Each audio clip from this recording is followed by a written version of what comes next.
Tonight, the stars and the cars of the DRTV Premier Cup Series go 2 and 3 wide at the Daytona International Speedway for the DRTV 300. So grab your favorite beverage, something to snack on, strap yourself in because you're in for a ride of your life. Next, live on the DRL Network. And we welcome you to DRL Network live coverage of the DRTV 300 tonight at the Daytona International Speedway in beautiful Daytona Beach, Florida. We are packed to the gills here, a full field of cars in this inaugural event, the kickoff of the 2016 DRTV Premier Cup Series. It's been an awesome couple of weeks getting ready for this, and finally, we culminate tonight with race number 1 of 36. We're going to have 15 of these broadcasts right here over the next couple of months on DRTV, and we cannot wait to get it started. Todd, we are just a few minutes behind here into our live coverage, but a full field of cars on hand, so I'm not sure if you're with me there, partner, but let's just jump straight into the starting lineup as these guys are on the grid.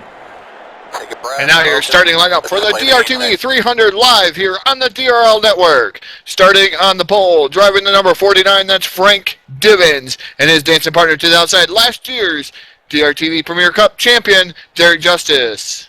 Inside row number 2, we find the driver of the number 210, the Insomniac Motorsports machine. That'll be Ed Stancliffe. And on the outside, in the number 4, we welcome the DRTV GT Irizarry. Next row back, a pair of Redline Motorsports teammates driving the number 55. That's the Sidewinder, Scott Schroyer, and his dancing partner to the outside. Driving the number 99, that's Don Dangler. The number 110 roll off tonight from the 7th spot. That'll be Dennis Chambers from the Insomniac Motorsports plant. On the outside, in car number 60, first time we've seen him over here as part of this series, that'll be Zach Freeman. Next row back, starting in the 9th starting position, that's the Punisher, that's Craig Meyer aboard the number 25, and outside of him is the 76, that's Jay Schaefer. Car number 2 will roll off next tonight. From the 11th starting position, we welcome back to the Premier Cup Series Tom Sylvain. On the outside of the Monster Energy number 04, we really welcome back, I haven't seen him in a while, it's Jeremy Jeffries. Next row back, starting in the 13th starting position, that's the 77, that's Bobby Farrell, and outside of him, that's the Flying Fossil, driving the number 69, that's Keith Patton. The Nitro Boats number 88 will roll off tonight from position number 15, the 88 piloted by Jim Black. On the outside, in the 108, that's the dog, John Palmer. And one of them beautifully prepared Insomniac Motorsports sponsored machines, driving the number 57, that's Jesse Klein, and outside of him, driving the number 6, that's Joe Allen. 10th row tonight, we find the pilots of number 17, the 17 being driven by James Collins. On the outside, in the 512, that'll be Danny Johnston. Next row back, welcome back to DRTV, also the number 36 of Alan Coleman, and outside him, driving the number 33 in the 22nd starting position, that's the High-Side Hustler, Martin Karge. Next, rolling off 23rd tonight, will be the driver of the number 22, that'll be Gary Piccolo. On the outside, in the 103, that's Carson Krenz. Next row back from SMO Hardcore, driving the 121, that's Steve Looney, and outside him is the 109, that's Ken Hansen. Rolling off next on the grid, 27th starter, will be the driver of the 112, that'll be Chris Hartafilax. And rolling off next on the outside, in the 24, that's Matthew Wisniewski. Next row back in the 36, in the next row back is the 21 of Kelly Horner, Gary Mingus, Bruce Heil, Jeffrey McClintock, Alex Davis, Brian Hogue, Matt Watkins, rounds out your field, and we are Green Flag Racing. Yeah, green flag. It looks like somebody had an engine let go here right on the initial green flag, getting up to speed into turn number 1. That's going to put us on a yellow flag right away. Not exactly the start we were looking for here in the 2016 DRTV Premier Cup Series season. Looks like, I'm not sure there was issues there. The 49 of Frank Divins did not see him post onto the starting grid. Not sure what happened to the 49 machine, but, you know, we'll let this thing reset, Todd. Real strange occurrence out of the gate, but let's just throw it here, through our typical whip around here under the first yellow flag. You know, we've been hard at work here all day. So much tremendous support. Well over 40 drivers sign up to be a part of this series. Looks like the starting grid tonight is going to have an even 34. A tremendous turnout here for night number 1 from Daytona. Yeah, tremendous turnout. Great things for this DRTV Premier Cup Series all season long. Been waiting for this to start back up, Phil. We had the DRTV Wheel and Modified Series here live on DRTV. Now we got the Premier Cup Series. This is the granddaddy. This is the best series. This is one you want to be part of. That's that Premier Cup Series. So, Bill, I've been stoked and waiting for the series to start up, and I'm glad to see all these drivers show up and race this series. I am so thrilled to get this thing back started here. The 2016 version of the DRTV Premier Cup Series. Of course, we were here a year ago, had much of these races here broadcast live on the DRL network, and of course the 2015, the 31 machine. Derek Justice took down the crown last year. A new championship structured as we get into this season. We'll talk about here a little later on, but Rich Patton, just so thrilled, all the tremendous support. We always get all these great viewers out there in YouTube land, but just the drivers to come in and be a part of this series, we put up stipulations and stuff these guys all had to do to get into these big main events, and just a tremendous outpouring support. It's just so cool to see all these guys here, and we're in for a really good season here in 2016. Oh, yeah, most definitely. There's a great group of named drivers in this series this year or this season, and, really looking forward to this. They're going to get a lot of TV time, a lot of broadcast races throughout this series. That's what the series is all about. That's obviously why DRTV is sponsoring it. So, we're happy to be a part of it, and it gives us a playground on Saturday night. So looking forward to trying to be on every Saturday night that we can going through this season. And I'm really looking forward to it. And what a great way to open up on a brand new Daytona track. You got to love this track. It's gorgeous. No, this track is absolutely phenomenal. Hats off to J-Rock over at the Safer Barrier Project. You're going to see most of these Safer Barrier Project tracks as part of this 2016 DRTV Premier Cup Series. It's one of the great things, so much we got going on. Of course, this is the flagship series of DRL Racing. This is what we do. This is for years and years what guys have known as the Dyno Racing Series for years, turned into the DRTV Premier Cup Series a year ago, and we're here for what would be installment number 2, year number 2 here. We'll put this thing on the air 15 times 2016. Of course, the first here tonight, the DRTV 300 at the Daytona International Speedway, slowed by the first yellow flag right out of the gate. Looks like a camshaft issue.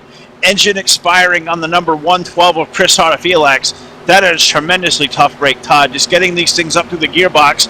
Not even sure Chris got that thing even up to third gear before that motor expired. Yeah, that's a tough break. That's not what you want to happen here at the Daytona International Speedway. It's not a good way to start out your season in the DRTV Premier Cup Series either, Phil, because, even though Daytona's a game changer, there's going to be other races throughout the whole year. You got the Scramble coming up, which we're going to have to take a little bit of a look into what that Scramble is all about a little bit, Phil. I know you've got a lot of information, and you've spent a long, long time on perfecting what we call the Scramble, almost our chase here, but we're not going to call it the chase because it's nothing like that chase. It is actually the DRTV Premier Cup Series Scramble, and I know you're going to enlighten some of the viewers of what that's all about. Absolutely, Todd. The path to Premier Scramble, how we're going to crown a champion here. Will lock their way into this Scramble, and you're not going to know till almost mid-year, till the end of the year, what's going to happen.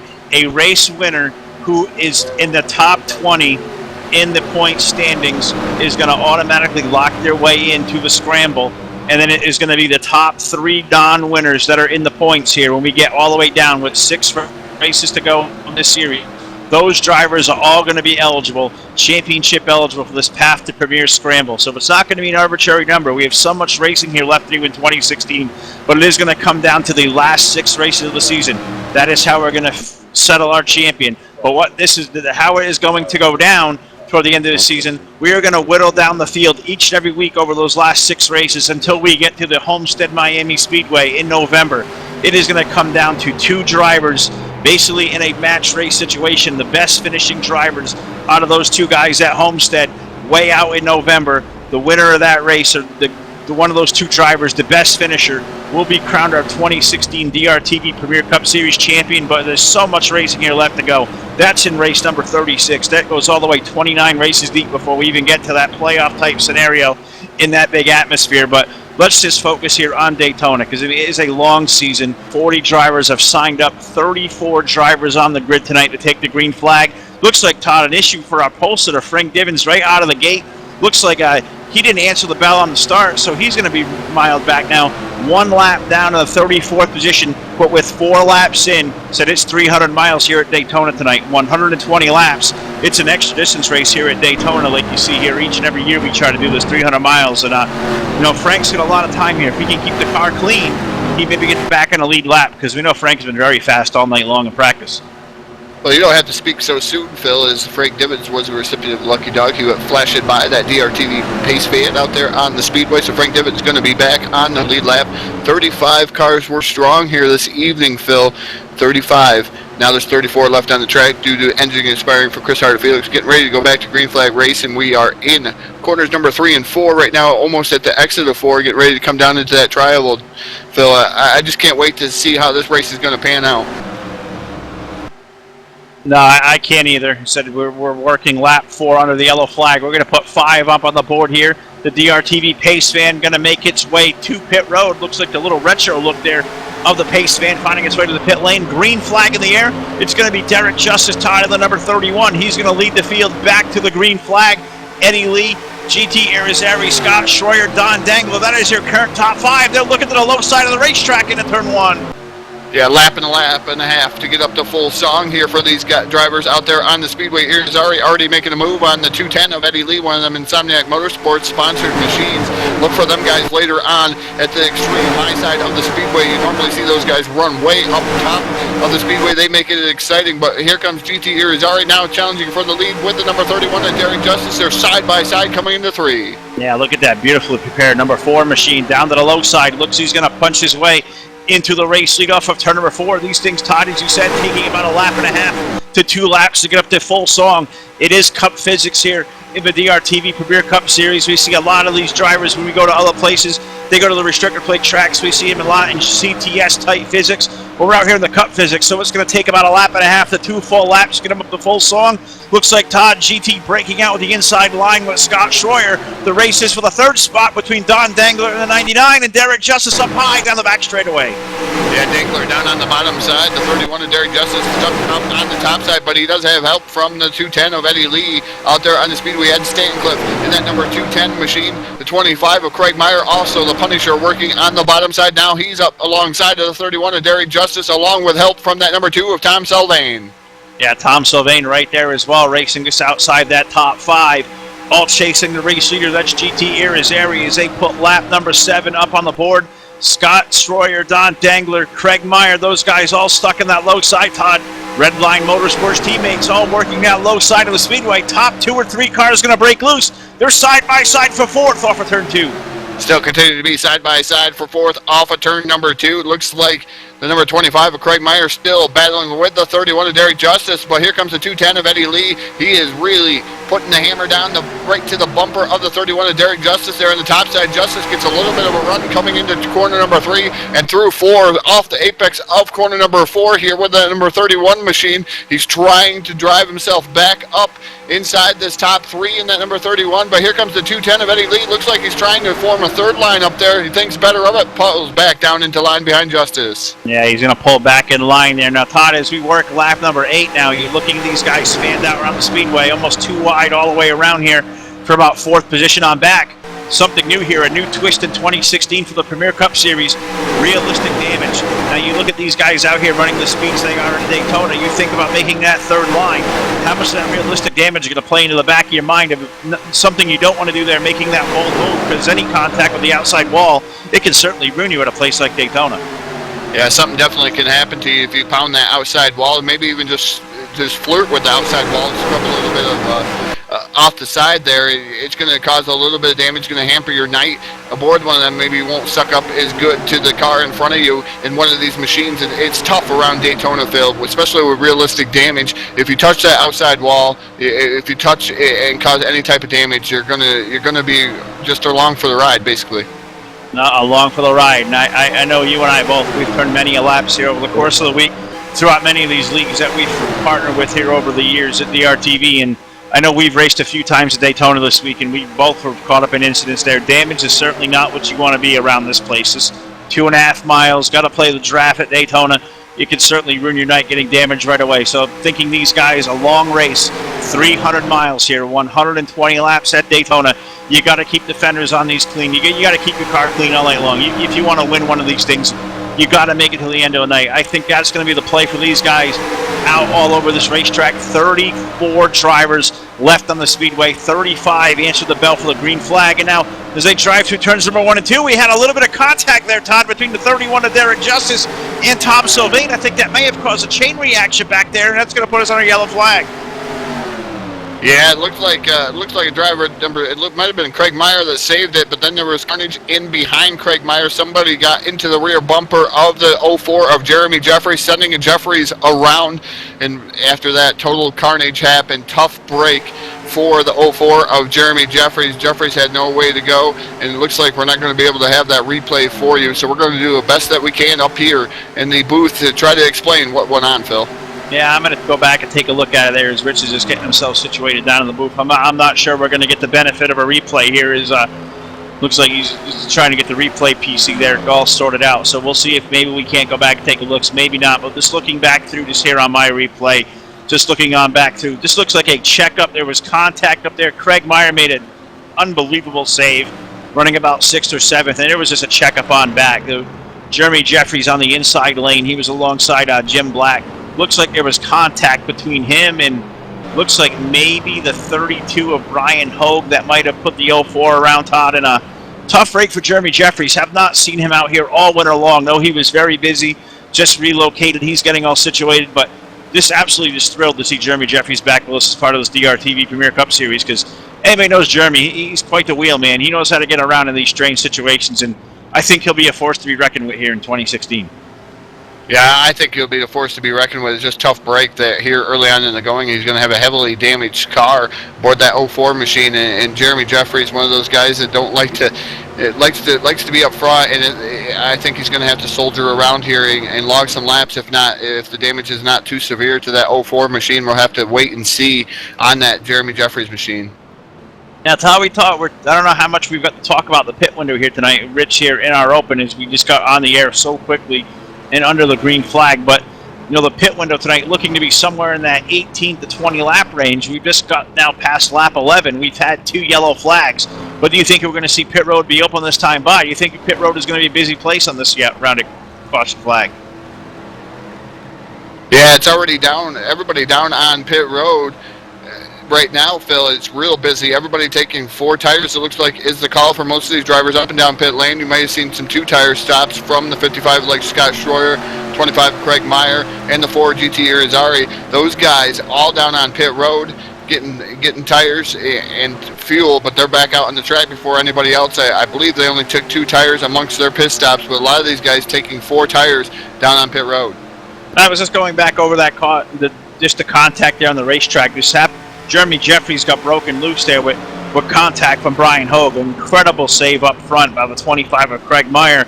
He was riding in 6th, but there was secondary contact even behind the Jeffries machine. Bruce Heil, the number 71, he got up against the outside wall. It just stalled the race car.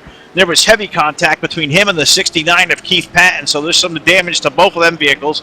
Those guys are going to be scored well back in the field here under this yellow flag as they've come to pit road to repair that damage. But tough break. Bruce Heil, good to see him out here. And, of course, the flying fossil, Keith Patton. We've seen him over here quite a bit. Heavily damaged here early on the 69. We'll have to keep an eye on that number 69 forward to see if he can't bring that TDR racing machine back to the front of this field. Yeah, we're going to have to see, as I didn't get a chance to review the replay myself, and I know there's some damaged cars out there, and see how much of a key role this realistic damage is going to play into those guys' nights. Maybe just a little contact might be all right. It may end where you can't pull out and pass like you were before with the setup, but I'm not sure. Had no time on any of that stuff here this evening, Phil, but just going based on experience, I know just a little bit of contact to make it so you cannot pull out and pass out on the speedway. You'll be able to stay in line and hopefully be able to soldier on, but it's unfortunate to get damaged this early on in an event. You couldn't have said that any better. We roll around under the yellow flag.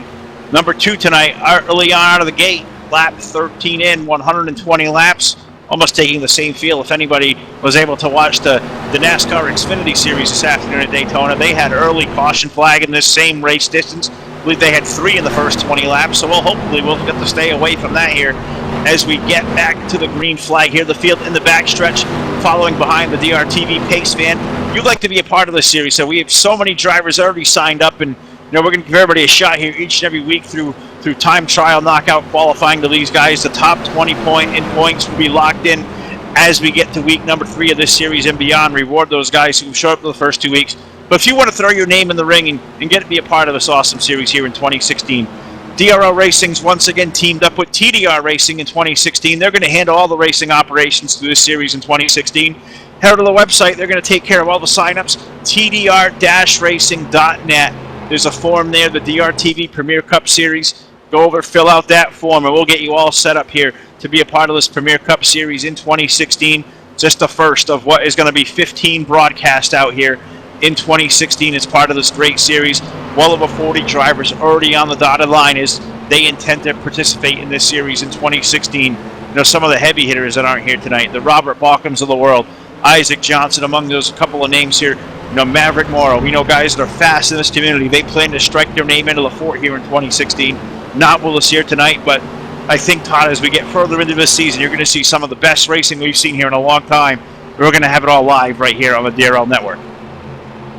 Yeah, a lot of heavy hitters not here with us this evening, a lot of prior engagements that they had, but you're going to see most of those guys come back out next week and show their muscle here. But at the Super Speedway, they're figuring maybe it's a game changer at the Super Speedway. It's not that hard to make up some points in that Path to Premier Scramble here for the DRTV Premier Cup Series. Can't say that enough. That's going to give some guys a shot, Phil, and that's what these guys want. Well, that's what it's going to be designed for. I mean, let's face it. Last year, the dramatics of the championship race with the traditional style, it lacked for drama last year. Derek Justice was our champion. He won the championship with 6 races left to go, and you know, that really put the damper on all the spirits, all the drivers, all of us up here in the booth. We just wanted to see more competitive balance here in 2016, give some drama to the end of the season. So the Path to Premier Scramble was born, and as you said, the top 20 points of those that have won a race as we get to race number 30, those are going to be the guys locked into that Path to Premier Scramble elimination type deal here we're going to do in 2016. You know, an unarbitrary number of race winners inside of a top 20, the top 3 drivers that have not won a race that have scored in the point standings. It's going to make for tremendous excitement through the end of the season. But the van has found its way to pit road, Todd. It's going to be GT Irizarry. He's going to lead the field back in the restart. Green flag in the air. Yeah, green flag is in the air. GT Irizarry with the number 25 of Craig Meyer behind him. The 55 of Scott Schroyer. The 71 of Bruce Heil. Meyer the lap down. He started down on the inside. We're going to have to see what happens here. Looks like we might have another yellow flag on the Speedway. Yellow flag number 3 on the evening. Phil, maybe you've caught up with that? Alan Coleman in the number 36, Todd, coming up to speed, just like we've seen on the opening start with Chris Artevilax. The 36 machine going up in smoke, and that is a tremendously tough break for Alan Coleman. We were so excited to see his name on the dotted line here, to have him join us for the Premier Cup Series in 2016. And I think when we get to these intermediate tracks, Alan Coleman is going to be a name that is certainly going to be a factor. But early on, Todd, Motor Glemons right away, two of these first 3 yellow flags, well in the first 15 laps. 2 motors expiring. A tough break for Alan Coleman. Yeah, tough break, and that's one of those things, Phil, that you know, the game picks you out, it hunts you down, and that's it. You're done. And it's unfortunate to blow a motor this early. That's 2 motors blowing. Some of these drivers got to be thinking in the back of their minds, these motors are blowing. The first one was a camshaft. This one was a valve. What's going to be next? Am I going to be next, Phil? That's another worry that they're going to have out here on the Speedway. Well, we'll talk about your fate out on the racetrack here in a couple of minutes. But I believe Rich is ready with the DRTV replay. First one we can show you tonight. So, Rich, I'm going to throw it down to you. Show us what happened to our friend Alan Coleman. Yeah, we're going to keep our eyes on that orange and white looking Family Dollar number 36 of Alan Coleman. We're going to go ahead and run this at full speed just so you can see how this plays out. He's just now getting on it, trying to get up to speed, and the motor just lets go right there on him. Everybody's getting around him. Not sure if he had some transmission problems or what caused that, but the 36 blown motor on that restart, he's going to have to get it back down to pit road. He was out there long enough to pull this caution, and it looks like Alan Coleman has a short night as well.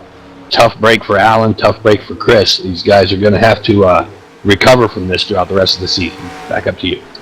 All right, well, it's a long season, 36 races. This is just race number 1 right out of the gate. Certainly not the fate these guys wanted to have here just early on, working lap number 17 now under the 3rd yellow flag of the night.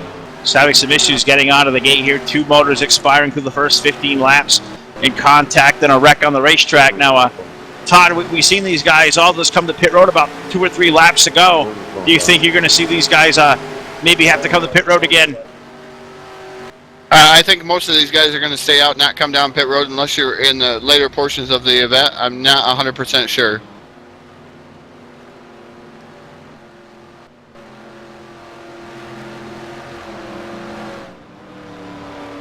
All right, guys. Well, we're having a couple of technical gremlins, it looks like, here out on the racetrack, a developing situation.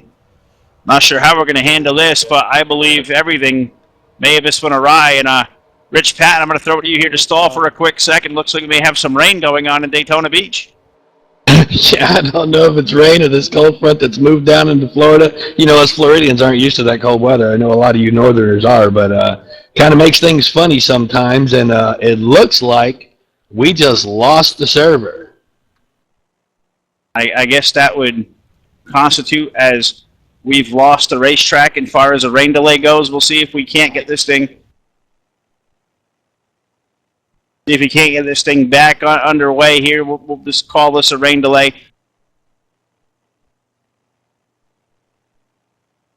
All right, so we're going to hopefully get everybody back all sorted out.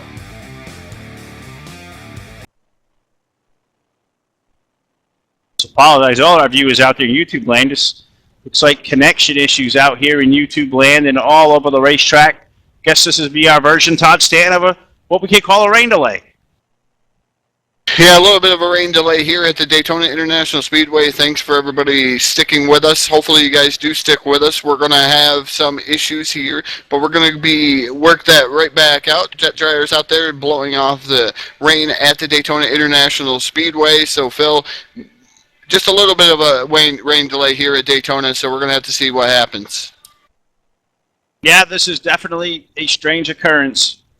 And certainly a first for us here on DRTV, something we have never seen before, just things going awry. We have to see if we can get back into race conditions here, as we're going to take a couple of minutes to get us back under the green flag.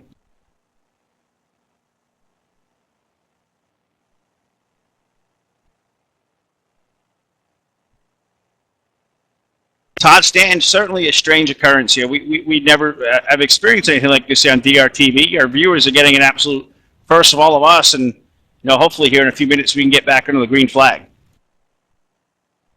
There's some chatter going on in the YouTube chat box. Are they going to do a complete restart if we're able to get this back up? I'm not sure if you guys have radio communication with them down there, but if that's the case, we may want to let Chris know along with Frank as well.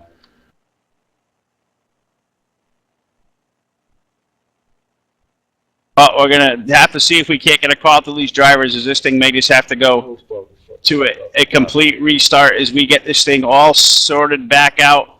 Something we've never experienced here on DRTV. Our first ever rain delay. There's issues in Daytona Beach. These guys onto the racetrack, and see if we can't get this all sorted back out, get everybody back onto the racetrack, and get this DRTV 300 back under the green flag. Todd Stanton, certainly a strange night. It's definitely been a long day, and we'll see what we do to get this thing back under the green flag. Yeah, we're going to have to see what's going to go on here. We're still waiting. We're under rain delay, like we said here, and see what happens with these drivers. See if these guys are going to be able to pull back out onto the speedway. Still, like we said, experiencing a little bit of a difficulty here with this rain, but we should be back racing here momentarily live on the DRL network. All right, well, so this is certainly a strange occurrence, something none of us have ever foreseen coming, and we just want to say a thank you to all of us out there in YouTube land as we get this thing back under the green flag condition. So, All right, bud, take a nice big deep breath there. Give your seatbelt a little tug. Take a breath, focus. So this is certainly going to throw a monkey wrench in all this, as this thing is maybe reset all the way back to a complete restart.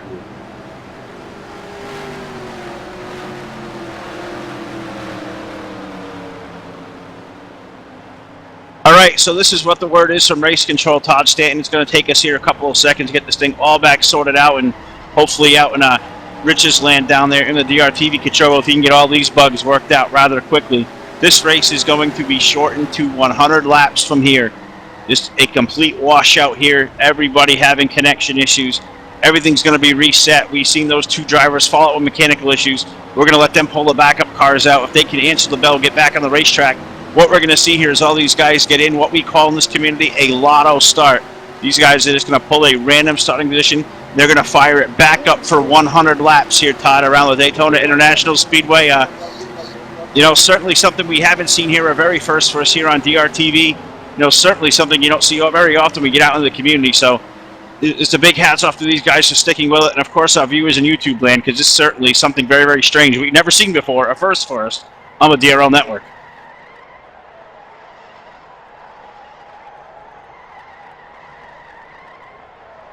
Yeah, definitely the first, as we're still sitting here looking at the chat box. Everybody down here in the chat box patiently waiting. Gotta say a shout out to some of these guys in the chat box. Reaper, you got Joe Archer from Extreme Skins down there. You also got Judy Divins. Judy Divins back with us here on DRTV, watching live here. For our coverage. Got to say hi to Randy Schneider out there in the chat box. There's all kinds of people still in this chat box here tonight viewing everything that's going on. Here we're looking at some of these other guys, beer break. Some of these guys, free beer and hot dogs. They're running through the stands trying to get free beer and hot dogs. So beer breaks and different kinds of stuff. So just a little bit of technical difficulties here with the rain delay here on DRTV. But we will be racing back with you here shortly, Phil. And I'm thinking we're going to go green here momentarily within the next few laps. Or next few minutes, I should say. Yeah, probably be a couple of minutes here, 2 or 3, give or better, till we get this thing all back sorted out, getting everybody, you know, back onto the racetrack, getting this track all cleaned off and reset. And so we're going to put these things back. Just a complete full restart here. These guys going to start, draw first starting positions, and we'll put these guys back under green flag conditions in probably about 2 or 3 minutes, Todd, will be my guess. Yeah, probably about 2 or 3 minutes. We're going to go back to green flag conditions. It's going to be interesting to see what happens. Some of these drivers being able to pull back out on grid, full reset on the server, so these guys able to pull back out, race again, and give a second shot at this one.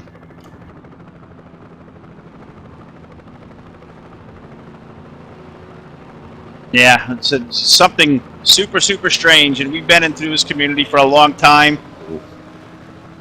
You know, Mr. TV Time, Rich Patton, you know, we've all been out here for a really long time, and we talk about this DRTV Premier Cup Series. You know, the origins of the series are very near and dear to you. The Dyno Racing Series, as was known for many, many years, and I know you're thrilled to see this legacy carry on and do it in a new way up here from the broadcast booth here as part of this Premier Cup Series week after week.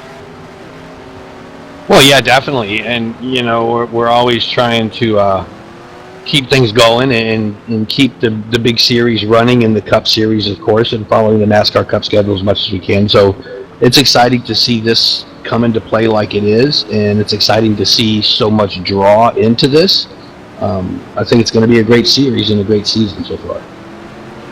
I think it's going to make for a tremendous series, but we're certainly not experiencing our sort of speed bumps here out of the gate. You know, I think it's the first time we've ever seen here live on the air just complete chaos happen. You know, the connection issues, the rain delay, you know, having to go back and completely restart this race here. Now going to be shortened to 100 laps here, the DRTV 300. Now going to be a 100-lap scramble for these guys out of the gate. Everybody getting all sorted out.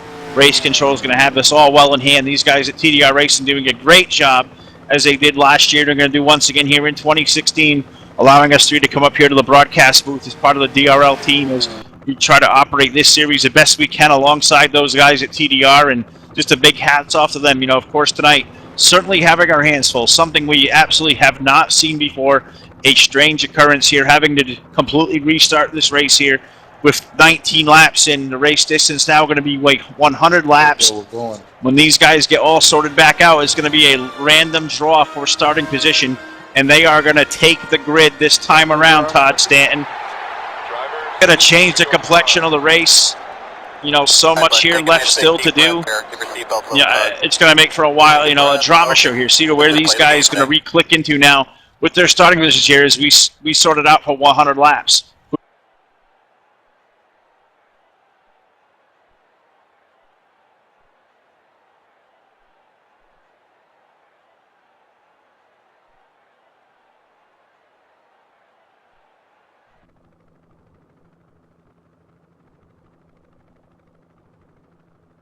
All right, so we're just waiting one more driver to get all worked out here. So there's catastrophic emergencies happening here tonight on DRTV, getting the Premier Cup Series off the ground. We certainly apologize and thank all the viewers out here in YouTube land. We promise, guys, we're going to get this thing back under the green flag conditions. Just letting all the drivers that got back sorted, and we're going to let all 35 drivers back on the racetrack. They took the initial green flag. If they can reconnect here and answer the bell here, they get back on the racetrack for 100 laps. I think Todd is granted with the circumstances here. Something we've never seen before live on the air. A complete redraw for these guys. I think it's the only fair way to go about this tonight as we get into the start of the season.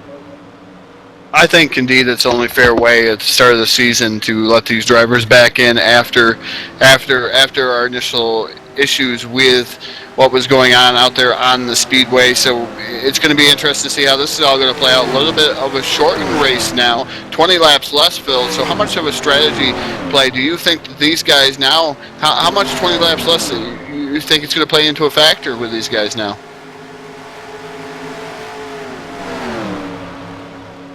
I think here with taking 20 laps off, the fuel window being 18 to 20 laps. 18 to 20 laps. I think it's obviously shortening the race. Going to take one pit stop out of the equation. But if this thing goes green, if we get a full 100 lap green flag run, Todd, I think it's going to come down to fuel strategy. I think when you stretch it to almost those 20 laps, there's only so much you can do in taking your hands out there in the pack, but I certainly think it's going to come down to a fuel strategy race if we get down all the way through to the end of this thing. I think regardless, it may come down to fuel strategy here at the end. Yeah, it's going to have to come down to fuel strategy. A lot of these races are stricter plate races. You got to think about California and all those tracks that we'll visit here later on in this series. A lot of these come down to fuel mileage races. Who's going to be the crafty one? Who can save that extra ounce of fuel in their system? So we're going to have to see what's going to happen here. As now we got the driver of the 36 finally being able to roll out onto the grid here. Alan Coleman just trying to get that car back out of the garage here, and now it looks like he's back, and I believe Harda Felix should be back into this race in that number 112 machine. So disaster struck early here, but it's going to pay off for some of these guys that are able to come back and race with us. No, we're certainly gonna. We're just trying to be fair to everybody, getting these guys all reconnected, making sure all their stuff is working properly. So it looks like these guys are going to get themselves back onto the grid, Todd. Going to go back onto the green flag conditions. The complexity of this race is certainly going to change now with a redraw lotto start for 100 laps. So, Todd, I'm not sure you're ready for this, but let's do it for a second time. Let's go to my starting lineup. And now your new starting lineup here for the DRTV 300 live on the DRL network. Starting on the pole, driving the number 21, that's Kelly Horner. His dancing partner to the outside is the 121, that's Steve Looney. Bobby Farrell's going to roll off now from position number 3 in the number 77. On the outside, in the number 32, that Todd Stanton Motorsports number 32, that's Brian Hogue. Next row back, starting in the 6th starting position, that's the 512, that's Danny Johnston. And outside of him is the 88, that's Jim Black. Derek Justice roll off next in the number 31 as the commanded fire engines have been given once again. On the outside of him, in the number 60, that's going to be Zach Freeman. Next row back, starting in that 11th starting position, that's the 11th starting position, that's 24 of Matt Lesniewski. Next to him is the number 4 of GT Irizarry. Alan Coleman will restart next here from position number 12 into number 36. On the outside, in the number 12, that's a slingshot, Gary Mingus. Next row back, starting in the next position here, the number 15 of Matt Watkins. Outside him is the 04 of Jeremy Jeffries. Dennis Chambers roll off next aboard the number 110. And the dog, John Palmer, in the 108. He'll roll off from 18th. Next row back, the number 2 of Tom Salvain. Outside of him is the number 55. That's the Sidewinder, Scott Schroyer. Frank Gibbons roll off next on deep in the field now in the number 49. On the outside, we find Jeffrey McClintock in the 92. Next row back is the Flying Fossil aboard the number 69 machine. That's Keith Patton. Outside of him, the 71 of Bruce Heil. Next row back, we find the number 99. That's Don Dangler on the outside. The 103 is Carson Krenz. Chris Harda Felix is the next row back, and the 112 outside of him is the 210. That's Eddie Lee. Gary Piccolo once again rolling off from deep in the field in the number 22. And on the outside of the 57, that'll be Jesse Klein. The high side hustler is the next row back. In the number 33, that's Martin Karch, and outside him is Ken Hansen. Rounding out the field here, rolling shotgun off on the field, we find Joe Allen in the number 6, Alex Davis in the 48, James Collins in the number 17, and rolling off deep from 35th position, the 25 of Craig Meyer. 35 drivers. Todd, they're going to answer the bell here to take the green flag. Only the most fair thing to do here under the circumstances. Let all these guys back into the race server. Restart this race with 100 laps. The van is in. Green flag once again in the air. That green flag back in the air. Kelly Horner going to lead him down into the corner number 1 with Bobby Farrell right there behind him. Steve Looney dropped back on the outside in that 121 machine. The 32 of Brian Hogue trying to fight with him. But right now, Phil, these guys going to take a lap and a half to get up to full song. We're back racing here with the DRTV 300. DRTV 300 now once again under the green flag, working lap number 1 here. 100 laps now the distance here. We ran the first 19 laps, and well, a rain delay, took everything out, sideswiped everything we had going on the racetrack. Had to put this thing back under the green flag conditions here, reset everything, shorten this race to now 100 laps. 2 drivers had early engine troubles. They've rejoined the fray here. 35 drivers taking the green flag. All chasing now your race leader, Kelly Horner. Todd, he's got the race lead as they put lap 2 on the board. Yeah, Kelly Horner with the race lead right there in lockstep with him is at number 77 of Bobby Farrell. 3rd is Jay Schaefer. Aboard the number 76, Derek Justice running 4th in the 31. Steve Looney right now in the midst of a battle with the number 24, Matt Lesniewski. And he is fighting side by side. Justice now coming up to try to help the 121 of Steve Looney. Looney gets a little bit of a draft. The 32 of Brian Hogue right there behind the 121. Now, outside line Foreman looks like they're going to battle for the lead here. Phil coming through 3 and 4. Looks like Bobby Farrell wants the lead from the number 21 of Kelly Horner. Yeah, he's got that Air Force machine loaded up in that outside lane. Bobby Farrell looking to take the 77 to the race lead for the first time. Bobby Farrell certainly a guy very, very comfortable here on the super speedways. When we come to a place like Daytona, he was ecstatic to be a part of this field here tonight. Race number 1 for the DRTV Premier Cup Series in 2016. Bobby Farrell's going to sprint out to the race lead, Todd. He's got teammate Jay Schaefer. Those 2 guys trying to break free of the pack down the backstretch. Yeah, right now they are breaking free of the pack. We got Kelly Horner now trying to work on the bottom with those 2 teammates, the 77 of Bobby Farrell and Jay Schaefer, with the 31 of Derek Justice working over the top side of the speedway with help from the 121 of Steve Looney. Looney and Justice trying to pull up alongside of these leaders. And trying to do so, those top 3 guys to be able to walk away from an inside lane. Bobby Farrell, Jay Schaefer, your top 2. The race is for 3rd between that number 21 of Kelly Horner, the Baskin-Robbins number 31. A new look here in 2016 for your 2015 champion, Derek Justice. Those guys side by side for 3rd position, all the way on back, all the way to 30th spot, Todd, as they exit turn 2. Yeah, these guys fighting tooth and nail for every inch that they can gain on the Speedway Daytona International Speedway. First race of the DRTV Premier Cup Series here live on the DRL Network. These guys fighting side by side, outside, trying to get some momentum build up. The 31 of Derek Justice now getting ready to pull up alongside of the number 76 machine. That's Jay Schaefer. Justice trying to get a run, and he's going to do so with help from the 121 of Steve Looney down through the tri-oval. Yeah, Steve Looney right there through the tri-oval. Him and Matt Lesniewski side by side. That is racing for the 5th position there. Just inside the top 5. Brian Hogue, the 32. He's tucked up in on the outside lane, as is Matt Watkins, number 15. He's looking to the low side. Good run out of the gate here. Danny Johnson on the 512. He's got that Enterprise Chevrolet rolling up in the high lane. Still 2 wide racing, Todd, throughout this pack. Kelly Horner coming from the bottom to the top to help the number 31 of Derek Justice. Now Horner in front of Justice in the front line here on the top side of the speedway. Now Horner pulling up alongside the 76 of Schaefer. Can they get a run here coming out of Fourville? I believe they're going to be able to do so. Yeah, looks like that top side is going to be fast on this way around. Kelly Horner trying to pull the outside lane there. And Derek Justice in that number 31 trying to get their way to the race lead. Looks like they may have running room to find around Bobby Farrell. That inside lane, Todd, looks to be really strong out of the gate. With that outside lane, they may have strength in numbers as they look to pull to the outside as they exit turn number 2. Yeah, side by side. Horner up there alongside the 76 of Schaefer, but now Horner gets one whale of a run on the top side of the speedway. He's going to be able to pull up alongside the 77 of Bobby Farrell, side by side. Many, many rows deep down the back straightaway, Phil. Yeah, they are just stacked up 2 by 2 by 2 by 2. from first place all the way back to 33rd position of Alex Davis, all in touch of the lead pack. Looks like the 33 of Martin Karch. He had a mechanical issue out of the gate. He's out on the racetrack, currently 1 lap down. And unfortunately, Todd, we can report the 36 of Alan Coleman. He had some technical issues once he got back in, taking the green flag. Looks like the 36 is going to be back behind the wall. That's a twofer for Alan Coleman. Just early on out of the break here, we get this thing back out of the green flag now, working lap number 7. Guess when it's not your night, it's not your night, and certainly was not Alan Coleman's night. Yeah, if it wasn't for bad luck, he wouldn't have any luck at all here this evening, Phil. And that's tough for Alan. Alan just coming back off of surgery, off of his foot.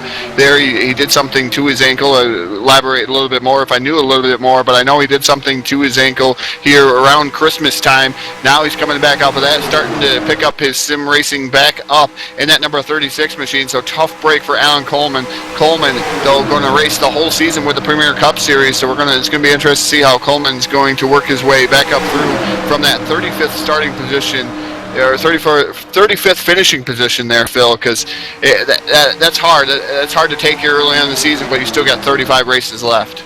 And the great thing about the point structure is we talked about the scramble here a little while ago, but the point structure is part of the series. Doesn't matter what the field size is, 25, 36, or whatever. We're going to start 36 every week. We can get a full server in here. You're going to see 36 guys out on the racetrack here each and every Saturday night as part of the series. But last place position every week is going to be scored 1 point. Now that's going to include, if we have knockout qualifying here, say 40 drivers answer the bell, that 40th slowest time of those 4 drivers that do not make the race here through speed, as we have contact on the racetrack.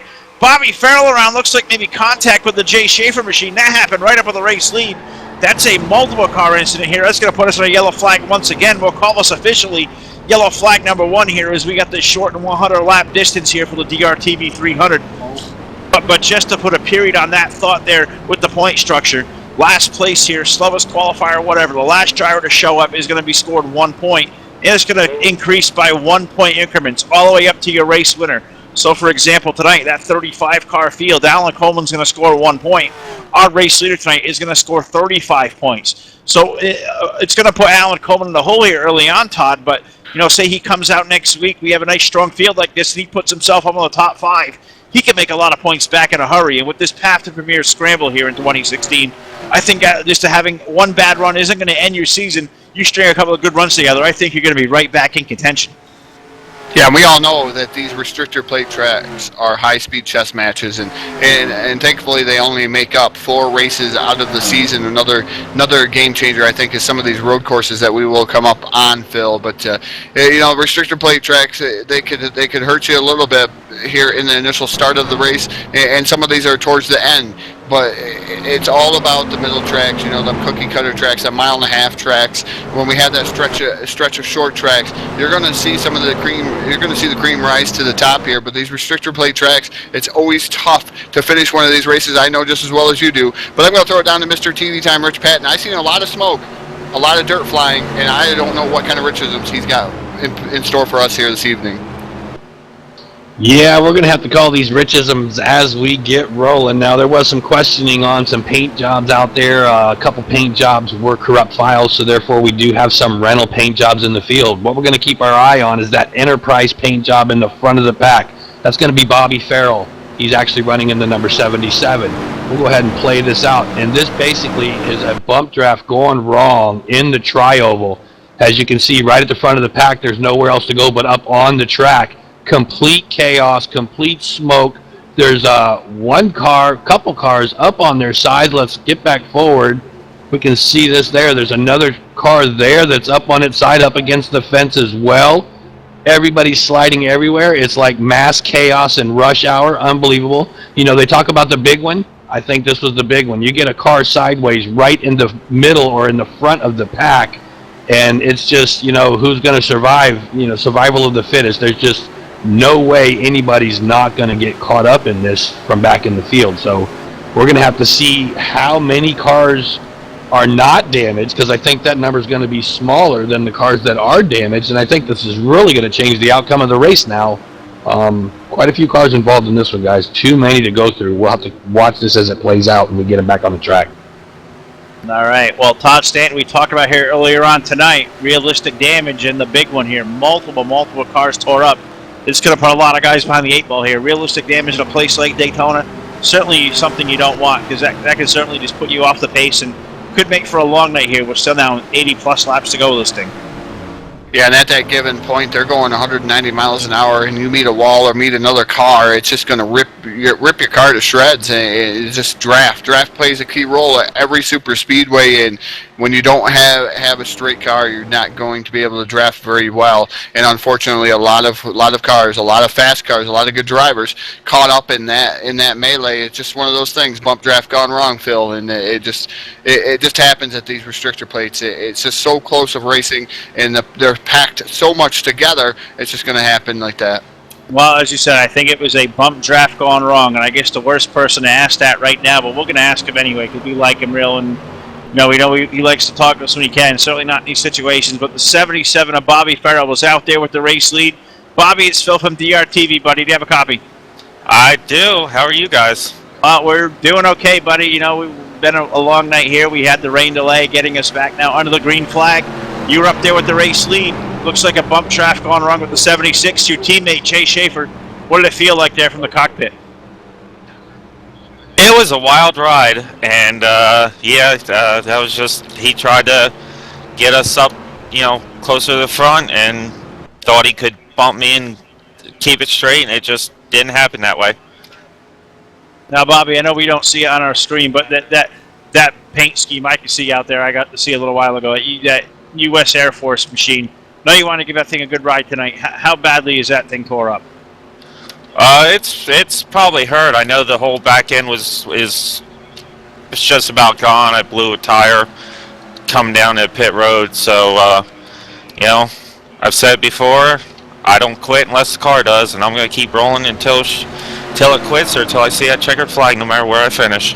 Well, we got a long way to go yet, Bobby, and still, hopefully out there and make laps. Hopefully that thing will survive. I said we plan to see you here for the balance of the full schedule here in 2016 as part of this DRTV Premier Cup Series. But I want to give you the floor here for the first time, you being our first interview here in 2016.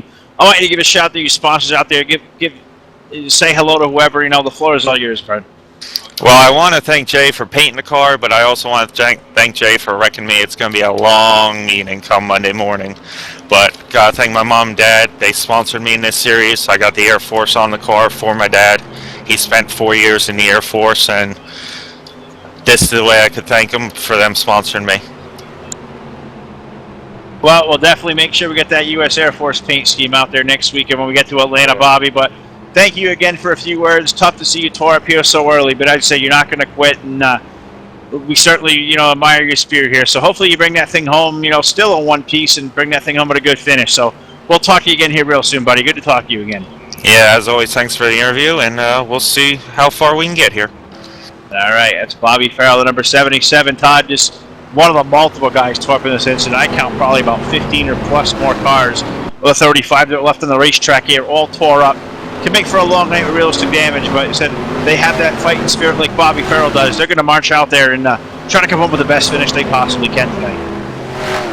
Yeah, not going to quit. That's a key rule. You don't quit on yourself. If that car don't quit, you keep going. I've done it many of times here in the NASCAR 2003 community. I just soldier on, and it, just like last night, Phil, when I was racing, my truck was real tore up, and I just kept soldiering on. Guess where I finished? I finished 4th. So it just pays to stay out there and log the laps. Maybe you may not finish in that top 5, that top 10.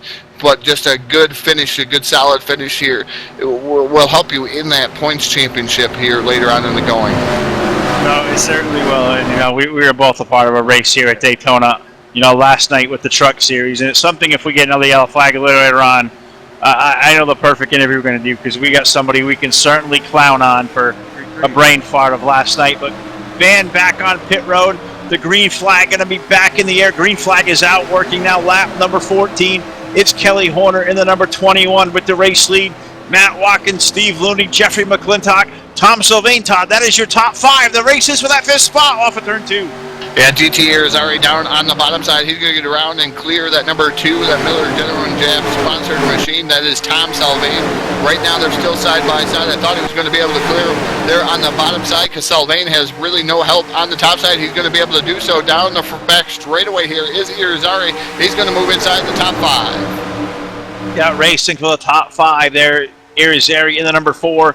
That Flying Deuce, that Miller Genuine Draft Ford. That's Tom Sylvain on the outside. He's got the number 17, James Collins, that Western Auto AC Delco machine. 2 retro schemes up there in the high lane, Todd. It's Rusty Wallace, Darrell Waltrip. They're nose to tail in the high lane in the turn 2.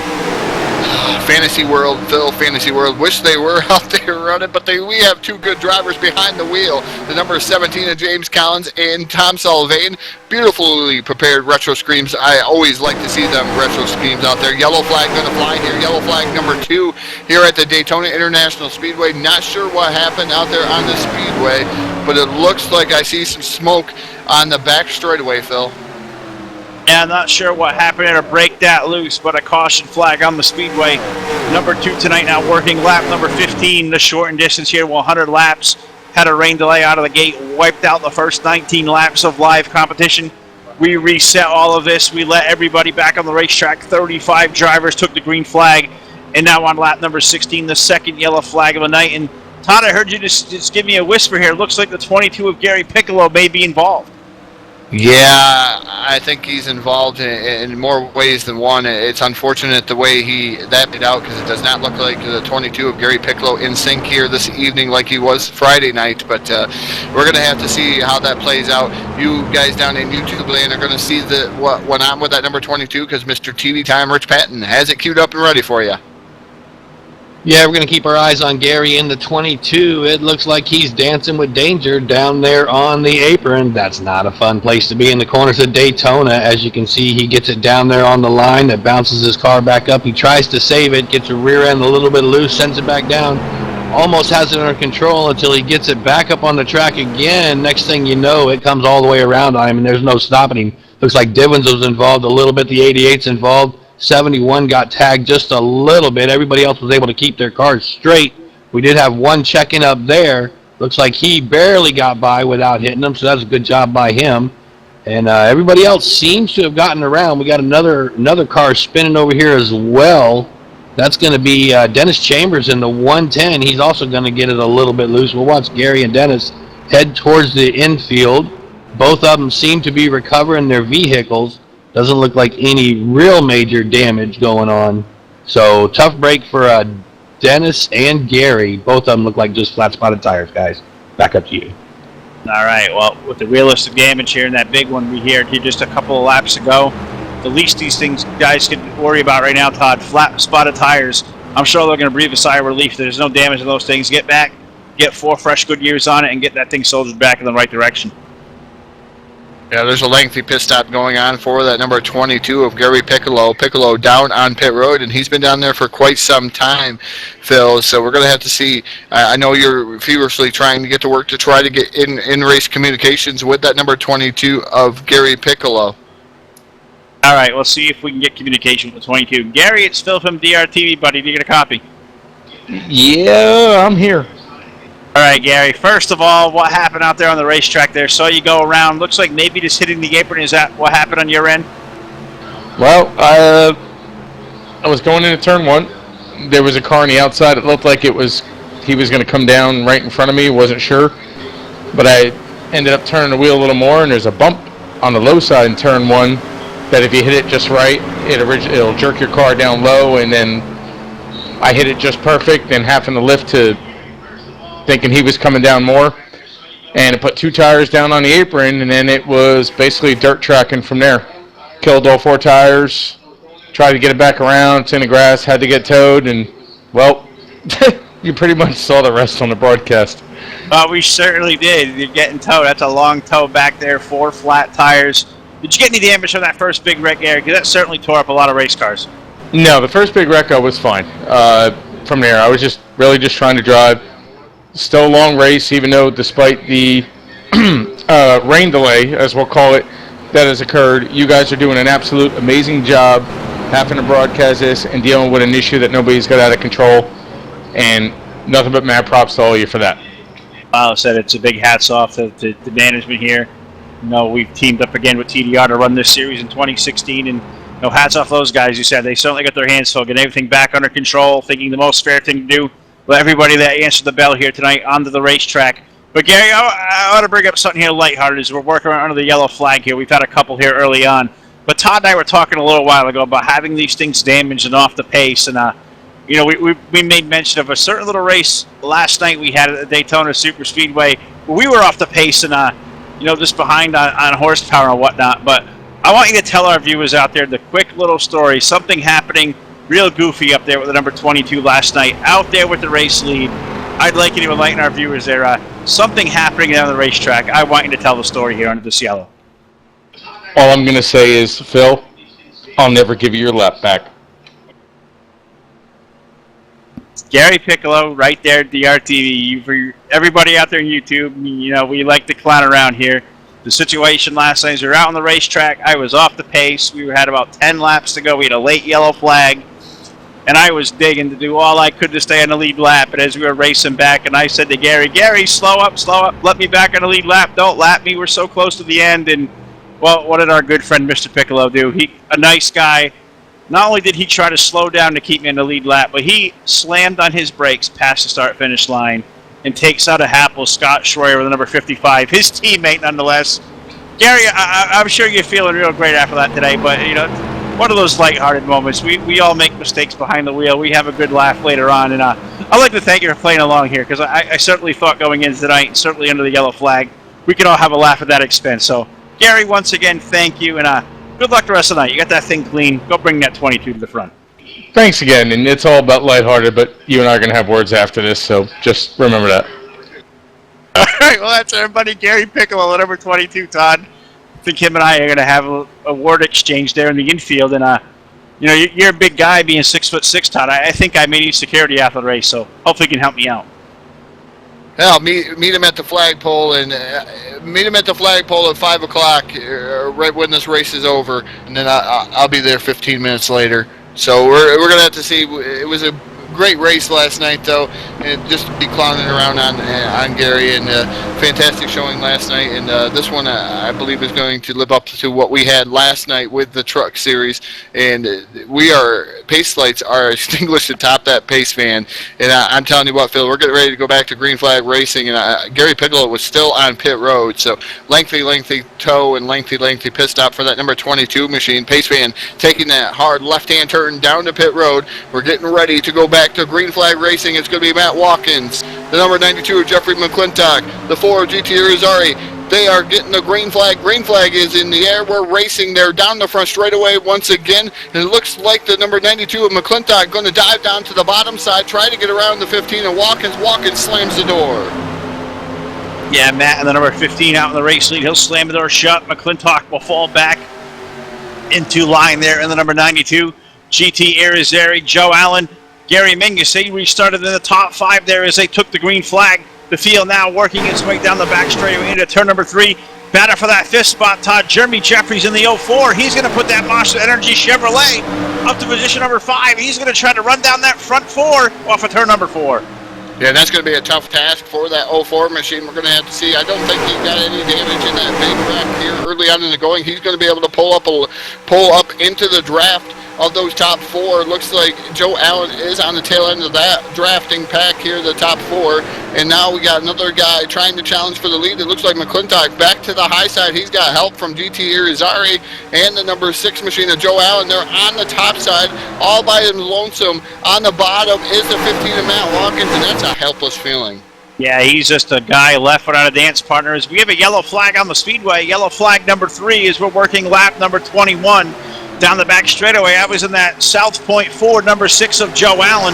He had to move there on the outside lane. He was going to push GT Irizarry and his teammate Jeffrey McClintock up to the race lead, but we're going to put the pause on that.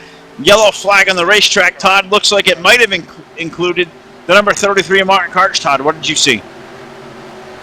It looked like another tough break for Martin Karch. Something broke loose on the number 33 machine and Karch around, and it collected a few guys once again, and I think those guys were already damaged. Now they're even more damaged aboard the machines, and I believe that 33 is going to be behind the wall here. I'm not so sure. Maybe he got a tow. Nope, he has pulled it behind the wall. So the high side hustler, Martin Karch, not what he wanted to see. These are not his favorite tracks, these restrictor plate tracks, Phil, and he's out of this event. Yeah, also looks like carnage for the 88 of Jim Black is going to relegate him out of the event here with heavy, heavy damage. And also, Todd, the number 32 of Brian Hogue, header expiring, engine expiring aboard the number 32. Todd, give us a little background about that number 32 out in the Speedway. I believe that car may be owned by our very own Too Tall Todd Stanton. It is owned by myself. It was in the wrong make, though. I'm not sure what happened there. Chevy Motors, Chevy Power aboard the number 32, and I'm not sure who put that car on the track, but we're sponsored by Ford, and I know Ford's going to have a big disagreement with us here come Monday, Phil. All right, we're on the yellow flag for the third time tonight. Working lap number 22, a lighthearted night up here in the booth, the DRTV 300. Under yellow flag number 3, and Rich Patton, I believe you're ready with the DRTV replay, so let's step it down to the booth. Yeah, we're going to keep our eyes on the 33. That's our high side hustler, Martin Karts. Looks like there might have been a little bit of assistance there that started this for him. Looks like the 71 might have made contact with the 33 right there. That's going to put the 33 up by the wall. He tries to save it. He's one heck of a dirt track driver. It looks like he almost was going to save it, and it finally busts loose on him. As you can see right there, we've got a couple other cars involved that are going to get tangled up with him as well. That Enterprise car is going to be the 121 of Steve Looney.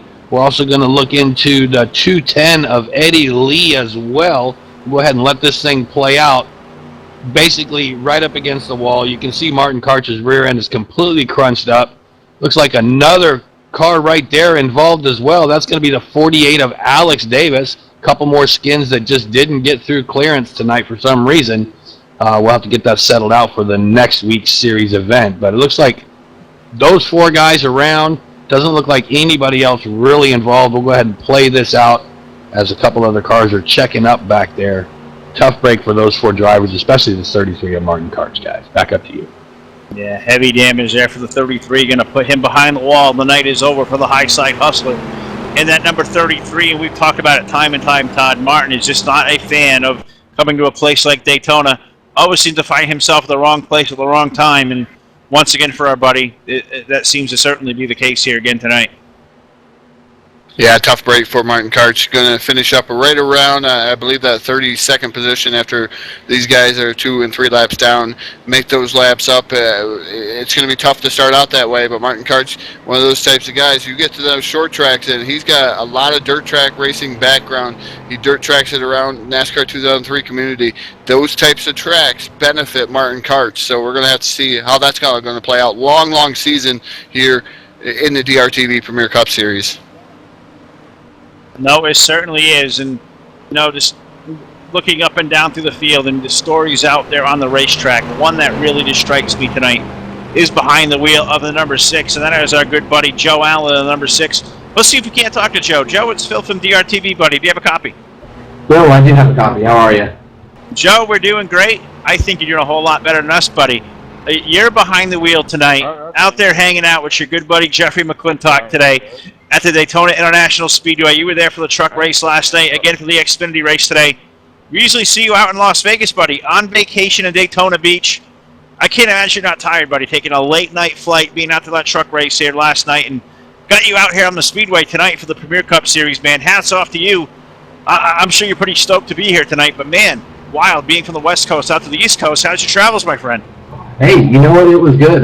You hit it on the head. I had a late flight, which was, an endeavor in itself. It was about a 10-hour flight with layovers and whatnot. And got here and met up with my good friends, the McCandless brothers, who are from Charlotte, North Carolina. And I drove down to Florida with them, where we met up with Jeffrey at the racetrack. And, we saw the truck race yesterday, saw the nationwide race, or the Xfinity race tonight. And, now I'm here doing this. Couldn't miss the opening for the Premier Cup Series. I couldn't be happier to be here and, get the season rolling off with you guys. And looking forward to all the other fun racing that we're going to have going on the rest of the season. And, enjoy my vacation. Florida's an amazing state. It's really nice out right now. So, hey, I'm having a blast. I'm sure you guys are having a blast watching this. And, we're having a great time right now. Well, Joe, dedication, man, dedication. I did not expect to see you out on the racetrack tonight. But certainly, once again, great to see you out there, out on vacation. Just something we don't see here often, guys going out of their way to be on the racetrack. We thank you for being part of the Premier Cup Series. It's going to be a great series in 2016, Joe. And just wanted to say thank you, man, and safe travels and get back to Vegas. And we'll talk again real soon here. I know you guys are about to go back on the green. Hey, thanks, guys. I appreciate it. Thanks for doing this, and we'll chat with you guys afterwards, I'm sure. All right. It's our good buddy Joe Allen, Todd Stanton, and, you know, one of those stories here when we seen, you know, I get the message here from Joe this evening. I'm in Daytona, but I am going out on the racetrack tonight. I got to be a part of this Premier Cup Series at Daytona.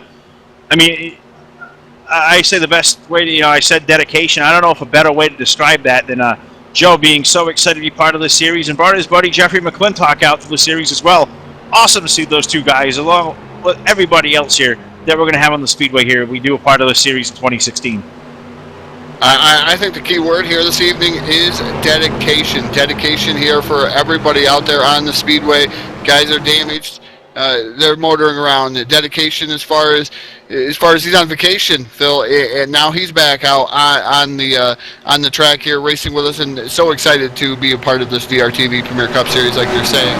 But I'm going to throw it down to the YouTube chat box for guys. Who do you think is going to win this race? Who is your favorite out there as we get ready to go back to green flag racing? Green flag is in the air. Tell us who you are cheering for, who you are rooting for. Reach up and pull those belts tight. One more time, we're green flag racing here at the Daytona International Speedway for the DRTV 300. Field marching its way now on the restart into turn number 1, a quarter of the way home. 26 laps on the board. It's that number 2, that Miller Genuine Draft Ford of Tom Sylvain out to the race lead. The Baskin-Robbins number 31, Derek Justice flanking alongside. But here comes that number 04, Todd, that Jeremy Jeffries machine. He got stalled in the outside lane. That's going to open up a door for the Punisher, Craig Meyer. Craig's going to look to the low side, almost 3 wide racing down as they head to turn 3. Yeah, they're trying to stick Derek Justice in a sandwich there down the back straightaway. That's going to close up. Justice now going to be able to pull up in front of the number 404 of Jeremy Jeffries. Looks like the Punisher, Craig Meyer, is going to be able to motor around the 31 of Derek Justice. Justice falls to third, but here comes the number 60 of Zach Freemow.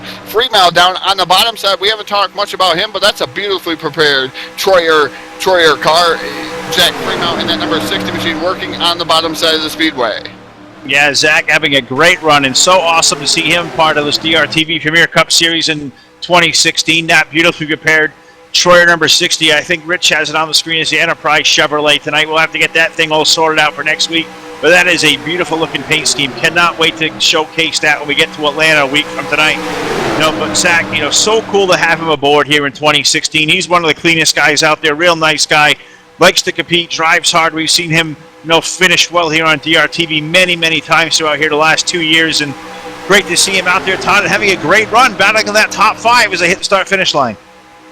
Yeah, battling amongst that top 5. Derek Justice now motoring up to that second spot in the number 31 machine. Craig Meyer still battling back on the bottom side in that number 25 with help from Zach Freemow. Also the 99 of Don Dangler. Frank Divens working on the bottom side of the speedway. These guys, it looks like the top line has form, Phil. You know, the shortest distance around a circle is the bottom side for these guys, and right now the bottom side not working out as the top line has gained quite a bit of help from everybody around the speedway, and these guys are just motoring around on the top side of the speedway trying to work that over. So bottom line right now, Phil, and we know that when you're running on that bottom line, there's a huge amount of checkups, but I know if you get a ton of people up on the top side, you have to check up. Here comes Jeremy Jeffries down to the bottom side. He's going to move in front of, and now he's going to move into second. So these guys lane changing here. I'm trying to figure out and trying to keep up with these guys as Jeremy Jeffries changed his lane from the top side right down to the bottom side. The 2 of Tom Sylvain, seeing that Jeffries went down to the bottom. Sylvain now teaming up with Jeffries on the bottom, but here comes the 31 of Derek Justice with help from Jeffrey McClintock on the top side. Justice now battling for the lead with Sylvain. Yeah, Justice up high in that pink and white number 31. Sylvain in that black and gold number 2 in the low side. Drag racing off of turn number 4 for the race lead. Jeremy Jeffries, that second car in the inside lane. Jeffrey McClintock, that budget machine, that Toyota, that number 92. He's shoving Justice up to the race lead. Give DJ the race lead, Todd, as they hit turn 1. 0.03 between Justice and Sylvain at the line, and Jeffries around it. He's going to be able to save it, but no, he's around again and saves it again, but now back up into traffic in front of, I'm not sure what car that was, and now Jeffries on his lid. Oh my, Jeffries around, tore up between that 04 machine. Well, I say it may see, some turtle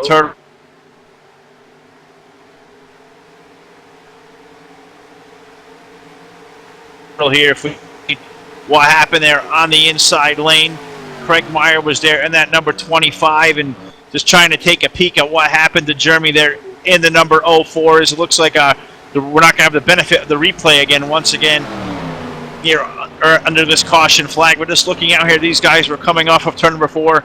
Jeremy was that second car in line, that Monster Energy Chevrolet.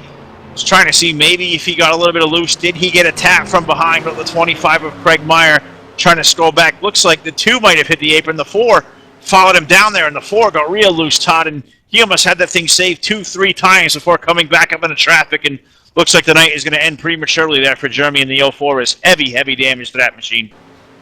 Yeah, heavy damage. He was upside down. He was on his side. He was all over the speedway. So it was tough for Jeremy Jeffries, and he saved that 3 or 4 times, like you said, Phil. I mean, Jeremy Jeffries, we haven't seen him much on the dirt, but I almost can think he was racing on dirt here at the Daytona International Speedway.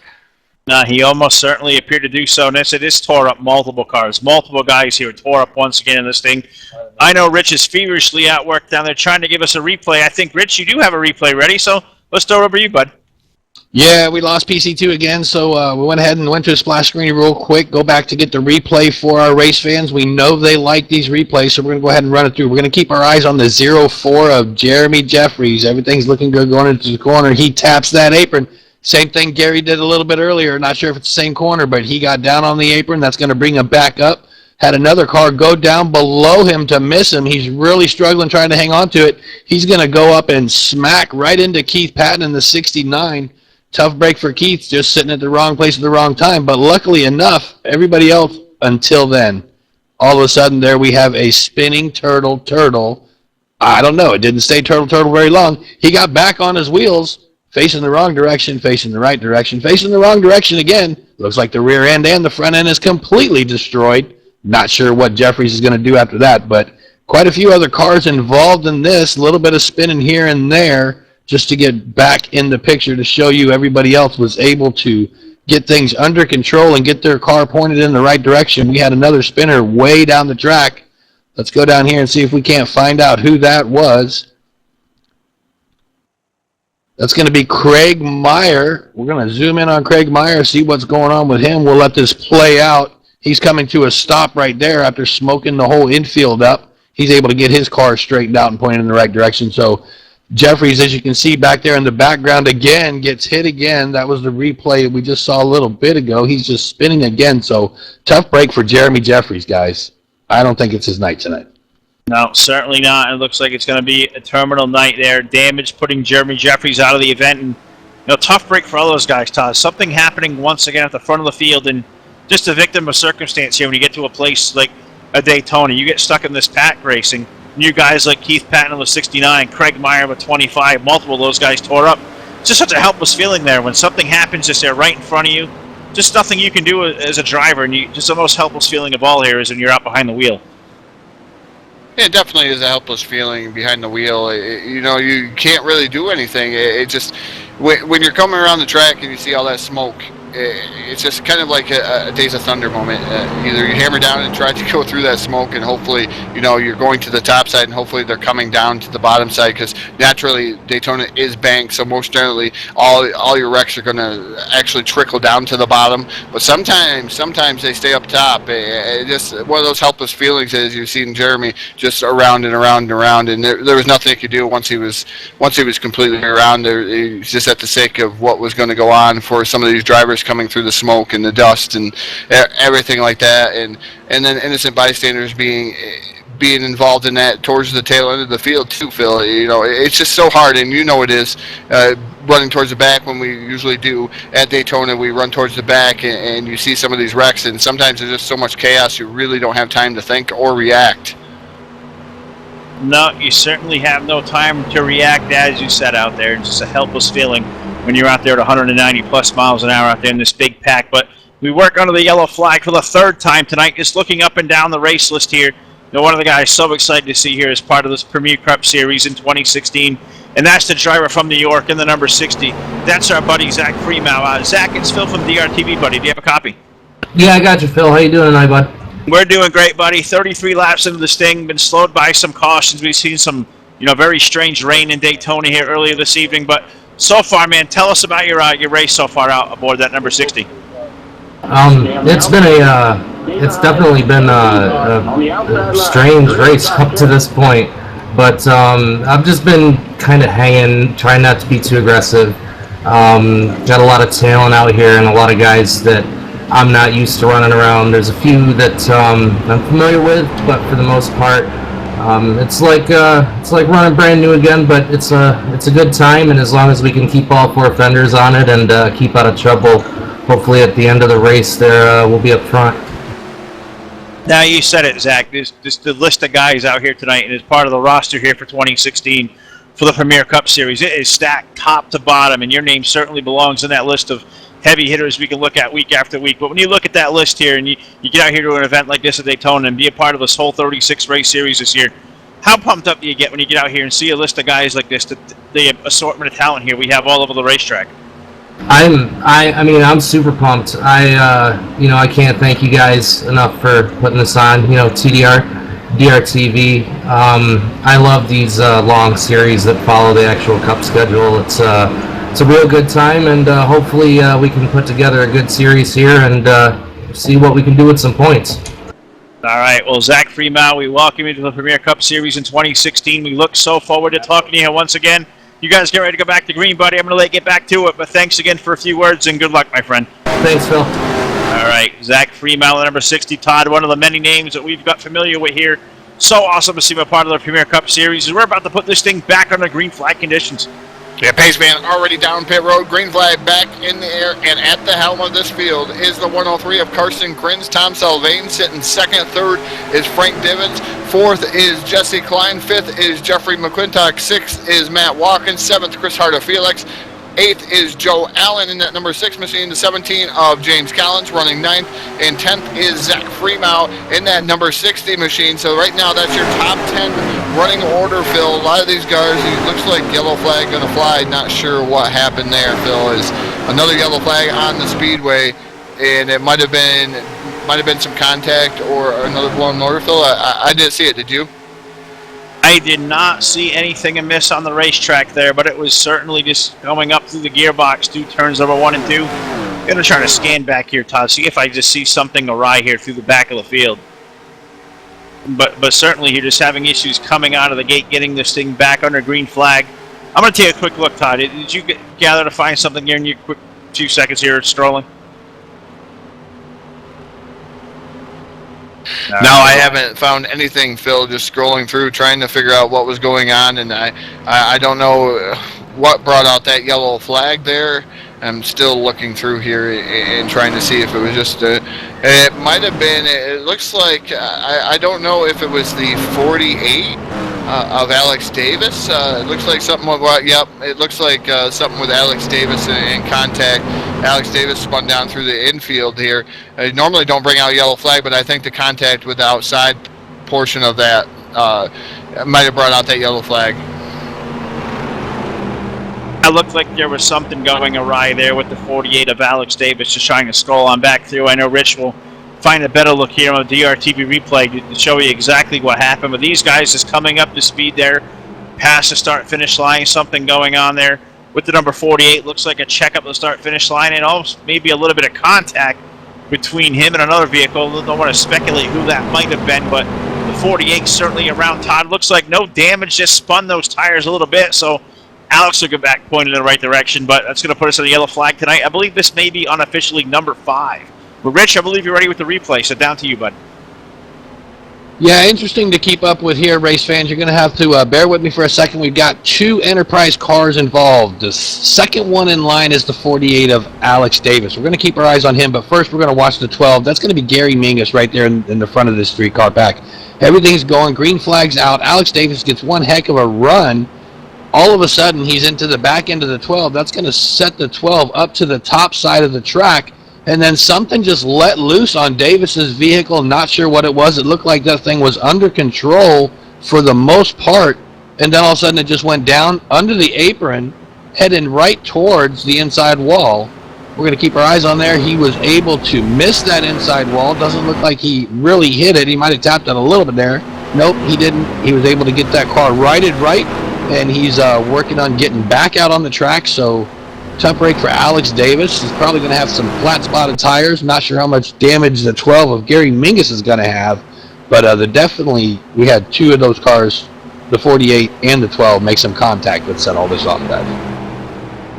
All right, that's going to put us on the yellow flag. Now for the 5th time tonight, working lap number 37, a shortened distance down to 100 laps. The main event here tonight for the DRTV 300. Had a little bit of rain delay getting this thing off the ground, but we're back under the race conditions here. 5 yellow flags here through the first 35 laps or so. Multiple cars tore up. We've had 2, multiple car incidents here that tore up much of this field here. 35 drivers took the green flag to kick off 2016 as part of this Premier Cup Series. Currently 26 of those drivers left on the lead lap. 30 drivers left on the racetrack, Todd. It's been carnage here out of the gate here through these 5 yellows, and the change here in 2016 to realistic damage.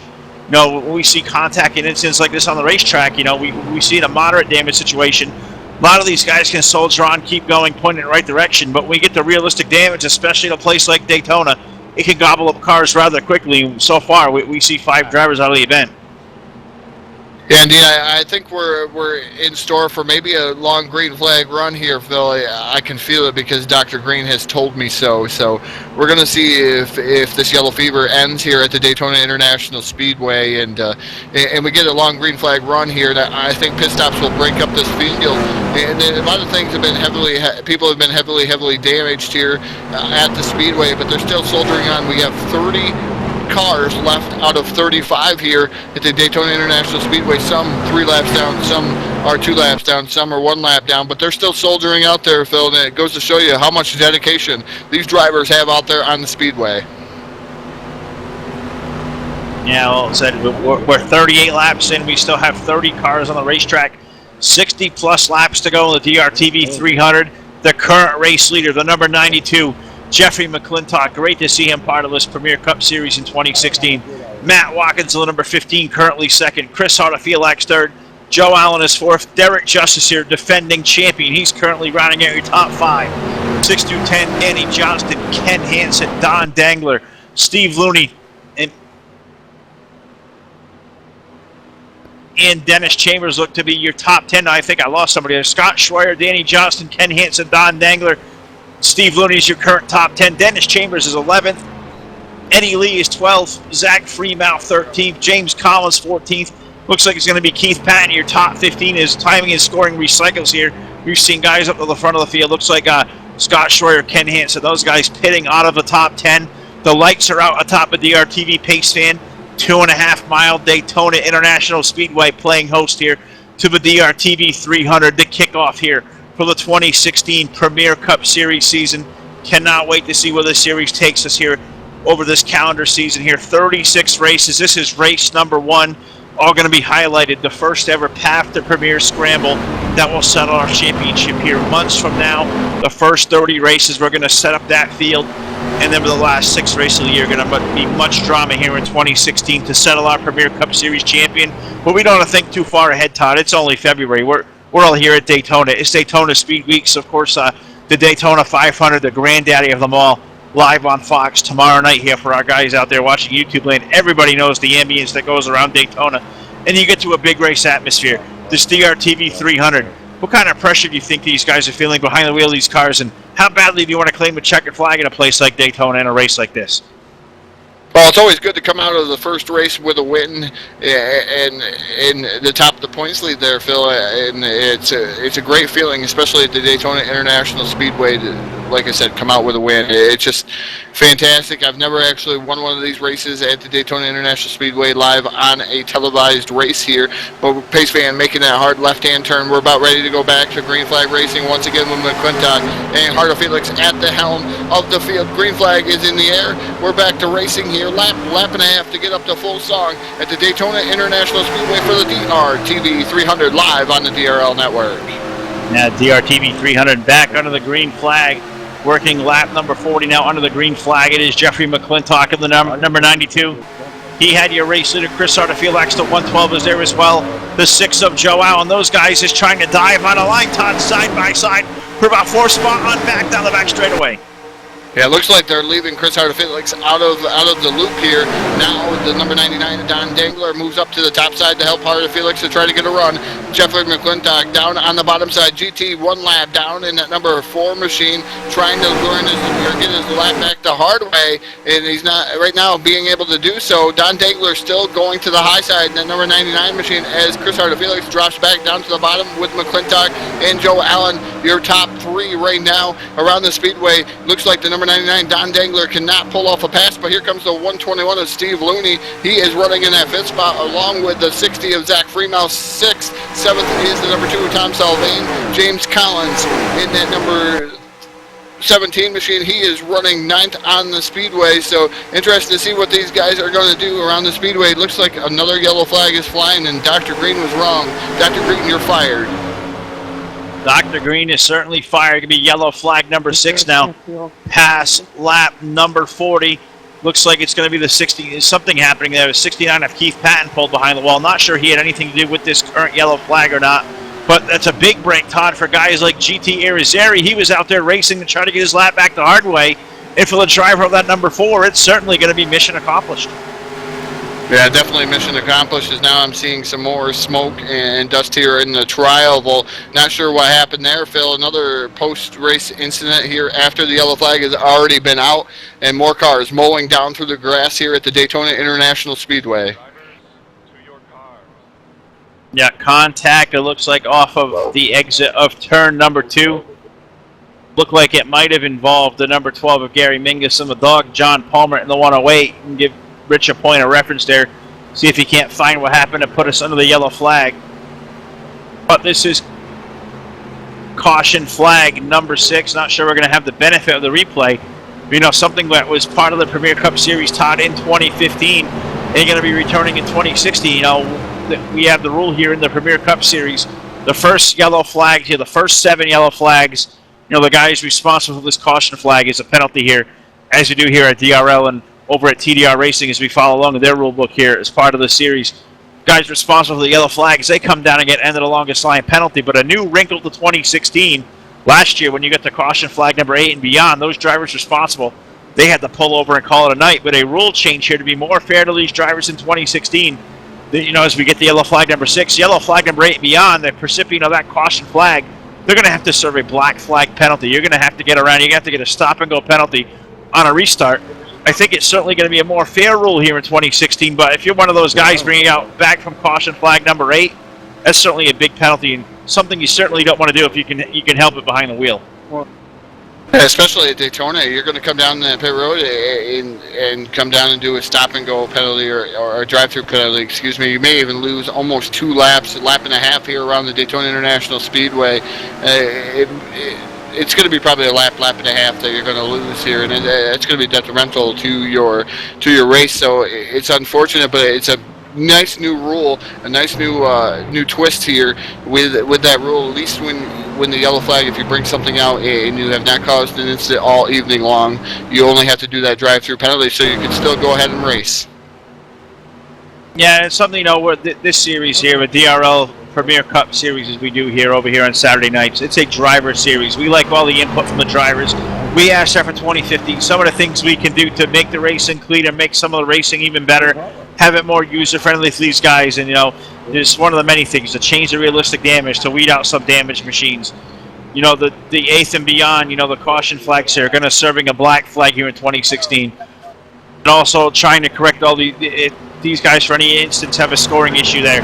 That may relegate him to the back of the field, doing all they can.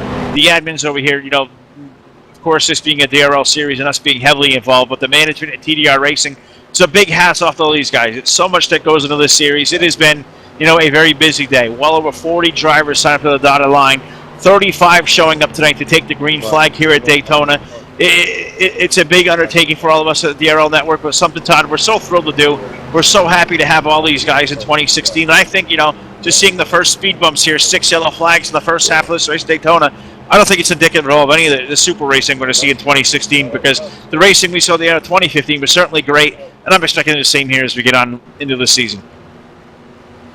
Yeah, it's gonna only get better. You know, Daytona is one of those things, like we said, high-speed chess match, game-changer track. It's just one of those things. Something happens here at the Speedway.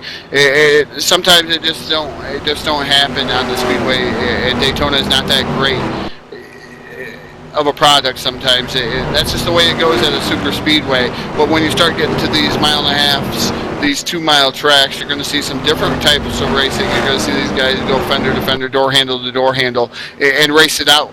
You know, Daytona, sometimes a lot of these things are out of your control. A lot of these incidents out of your control, and you're at the sake of the track, basically, and the other drivers around you. No, so you just at the mercy of that pack around you. We can report here under this yellow flag, it's claimed another. The 24 of Matt Lesniewski. Looks like gearbox going awry. That's going to put that DuPont number 24 out behind the wall. The Napa brakes machine, Chase Elliott scheme there for Matt Lesniewski in 2016. The number 24, new number for Matt. No, he was still to run the 24. You know, that awesome. He always parades those Napa cars, and you know, just having that Chase Elliott duplicate here, something we look forward to seeing. But unfortunately for Matt, going to retire from the event. It's going to relegate him to a 29th position tonight. 28 drivers here left on the racetrack, Todd. It's going to put 25 back in the lead lap. I believe Frank Divins will be the benefactor of the lucky dog. And if Frankie's got anything left in that 49, if that thing's still clean, we know he was fast tonight in practice. I think you'll see the 49 make his way back to the front. Yeah, indeed. I think he'll make his way all the way back to the front in that 49. Fast in practice, fast qualifying time for that number 49 machine. Hopefully he's not too overly damaged in that number 49 machine, as pace lights are out atop that DRTV pace fan. We're getting ready to go back to green flag racing here once again at the Daytona International Speedway. Still Matt Watkins, 31 of Derek Justin, the 55 of Scott Schroyer, Bruce Heil, the 109 of Ken Hansen, got the 12 Gary Mingus, the slingshot, up there in the top 10 list. Number 92 of McClintock running 7th. 8th is Joe Allen. Steve Looney is 9th. 57, one of them Insomniac Motorsports sponsored machines. Jesse Klein, he runs out your top 10. And Phil, that's interesting to say. We haven't talked much about them Insomniac Motorsports guys out there on the Speedway. That's another team out there teamed up here for the DRTV Premier Cup Series. And usually you see them on the high side here, but they've been, as of late, been shut down here, whether they've been mired up in some of these wrecks. Yeah, they have, but it's so great to have all those guys in the Insomniac clan over here in 2016 as part of this Premier Cup Series. You know, check out those Insomniac guys. Find them at InsomniacMotorsports.com. Late night racing. They do a lot of great stuff on the weekends. So it'll be a part of what they're doing here in 2016. Hope to get us over here on the DRL network. And green flag about to come in the air. The van has found its way to pit road. Green flag in the air. Matt Watkins, Todd, he's going to have the restart lead. Lap down cars on the inside, but it's going to be the 15 to 31 of Derek Justice and Scott Shore, the 55. That's your top three as they head back to turn one. As they're heading back to turn one, green flag, like you said, Phil, in the air. These guys scattering around. I'm going to throw it to Mr. TV Time, Rich Patton, who has a chat box update here. Yeah, DRTV and DRL Network wants to give a big shout out on behalf of Judy Divins. Hello, Tanner, out in North Carolina. Thanks for watching. You're Frank's nephew, and we're chatting about you live on DRTV tonight. Go, Frank Divins. Back up to you guys.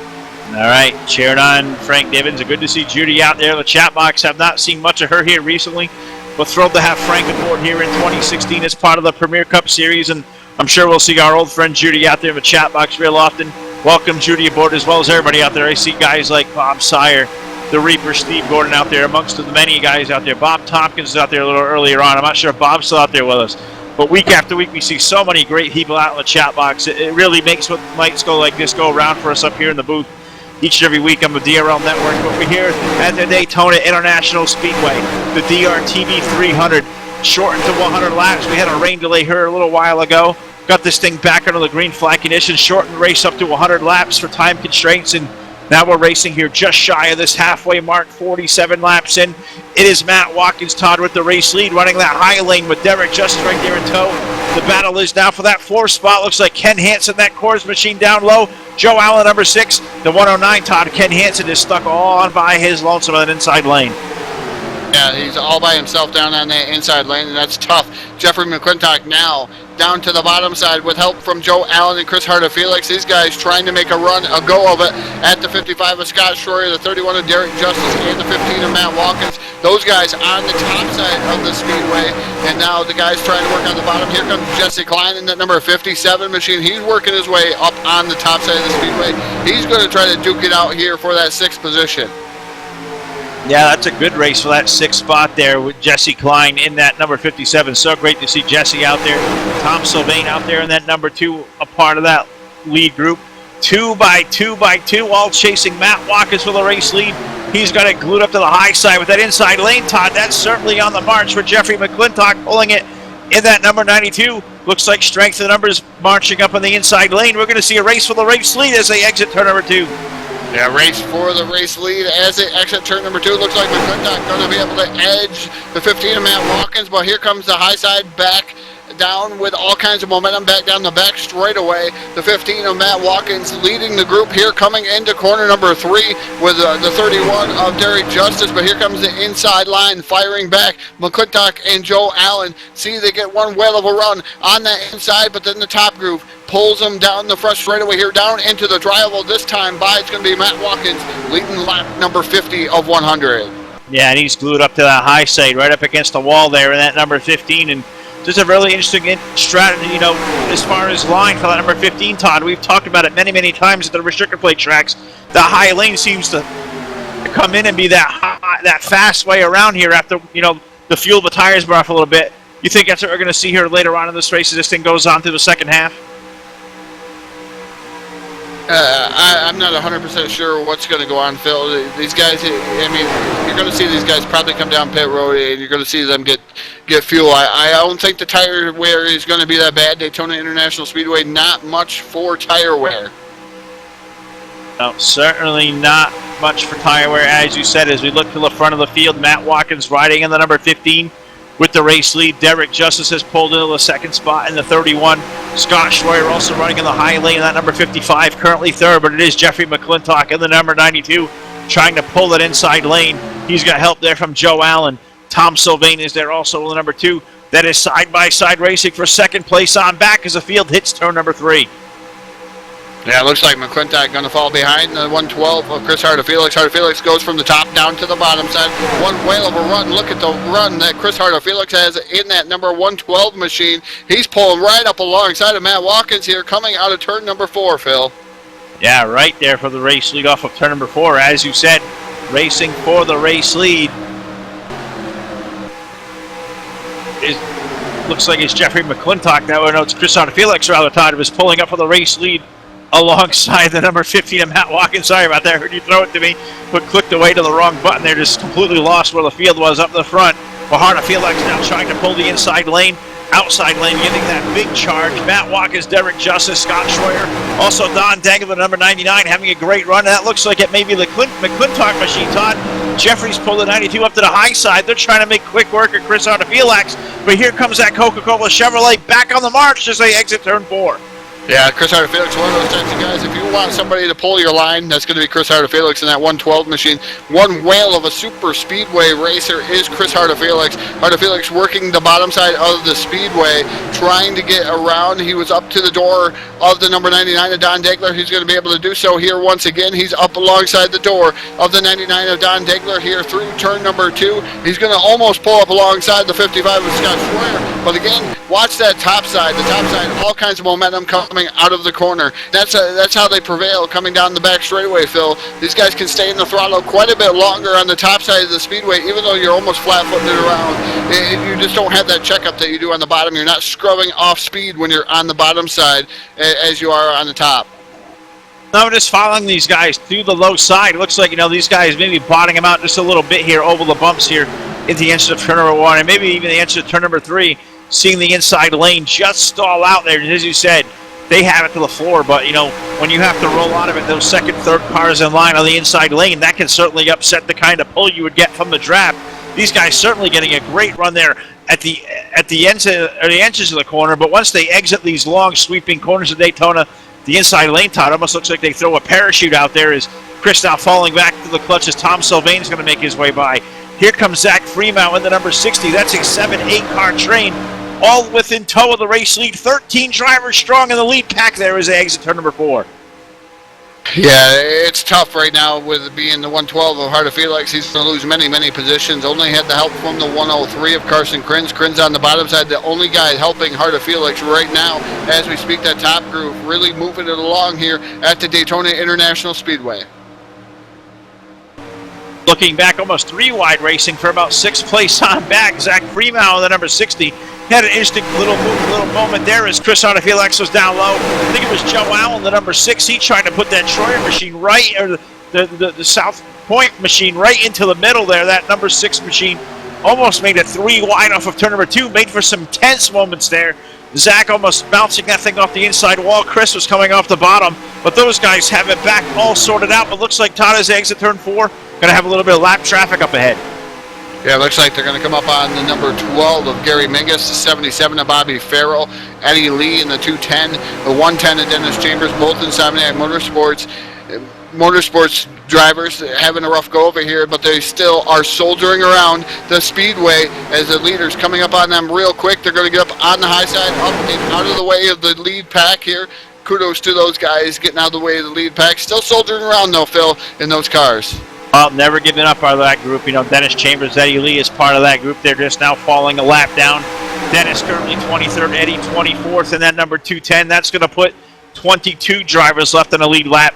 Danny Johnson, the 512, now will be the last car with the same lap as the leader, but he's all by his lonesome in that 512. Only going to be a matter of time before the leaders gobble him up and maybe put him a lap to the rear. But these guys all racing now up at the front of the field. They've all sorted out single file, Todd, to the low side of the racetrack, and it's still being paced by the number 15 of Matt Watkins. He's going to pull the field as the Piper as they exit turn number 2.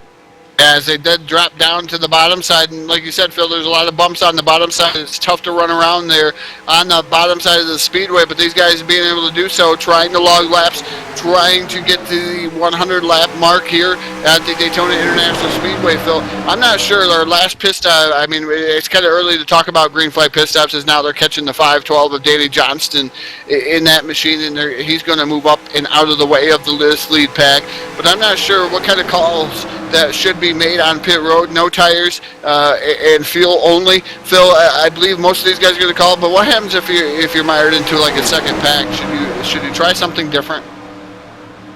Well, you know, I really don't know, Todd. If I'm in the second pack, I want to spend as little time on pit road as possible. But, you know, we still have 40-plus laps to go, the fuel window being about that 18 to 20, 21 laps on the very, very high side. You know, you're going to be down there for at least 2 cans of fuel, so it's going to take just as long, I would think, to take 4 tires. You know, being you're still going to probably have 1 more stop to go from here. I'm thinking, you know, I don't want to be on pit road if I'm in that second pack real long, but I think I want the benefit of those 4 fresh tires. As it looks like the leaders, Todd, are going to, as we say that, they're diving on the pit road. Yeah, leaders down on pit road. I believe that was the 112 of Chris Harda Felix down on pit road, trying to feverishly work to try to catch up with those guys on pit road. And right now I'm in actually the 55 of Scott Schroyer. Right side tires going on the 55 of Amsoil sponsored machine. Beautifully prepared 55. That's the Sidewinder Scott Schroyer. Right side tires and fuel only for the number 55, Phil, and he's down in the way. I'm down in the 31 camp, the defending series champion, the Baskin-Robbins Ford of Derek Justice. It was right side tires. He's got the Baskin-Robbins machine full of fuel. He's down and away. Still back up front, seeing if these other leaders are going to come down pit road here momentarily. You're going to see, and I don't think we have any takers this time by, Phil. Looks like Don Dangler, your current race leader in that number 99 machine. I believe, no, the 112 Chris Harda Felix now is your leader here as they flash by the line. The number 2 Tom Salvain is sitting second. Third is the 92 of Jeffrey McClintock. The 103 of Carson Krins is running fourth, and fifth is Joe Allen. These leaders pitted, Phil. Interesting strategy. These guys, the rest of these guys all stayed out. How soon do you think before they come down pit road? I think it's probably going to be maybe another 2 laps, maybe even less there, as we're going to look out for the vines here in race communication. But I think these guys, you know, they may have stayed on the last yellow. They may have a little bit more time. But now looks like a yellow flag on the speedway right in the middle of green flag pit stops.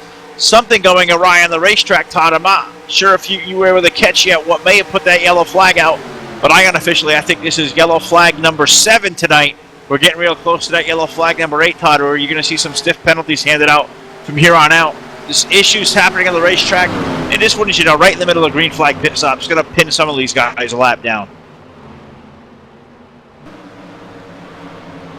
Yeah, some of these guys already were coming down pit road. It looked like Gary Piccolo was coming down to the aid of his crew, and he's not going to be able to do so. He dove right back out onto the track. It looks like the 49 of Frank Divin, something awry with that number 49 machine. I'm not sure what happened there. Maybe he was coming back out on the track and hit that apron and went around.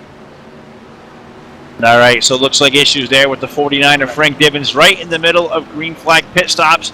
Not sure he got on and off the pit lane, Rich, but I'm going to throw it down to you. Show us what happened to our friend Frank. Yeah, it looks like the tires just weren't sticky enough to stick on that flat apron coming out of the pits. We're going to watch him go as he's coming around the corner, getting ready to make entrance back up on the track on the backside of 2 or on the inside of 2, and just got in it a little bit too quick going through the corner. You can see he shifted there, and that's going to upset his car. He tries to hang on to it, saving as much as he could, and it finally come all the way around on him. Not sure if he got new tires just a minute ago, but that certainly flat spotted him, so not sure what he's going to do after this. Doesn't look like he's going to actually hit anything. Did not have a whole lot of speed built up, so tough break. Just going to slow him down a little bit and probably going to have to get new tires put on that car. Back up to you guys. All right, so 49 currently scored 1 lap down in the rear is Todd, 24th position. Looks like unofficially, going to be 20 drivers on to the lead lap. No, looks like, unofficially Bruce Heil currently 20th. Not sure he's going to get the wave around. We're going to let the TDR admins take care of that at the race controls tonight. The big hats off to all those guys for all the hard work they're doing tonight, especially Mike Ross being in that head chair.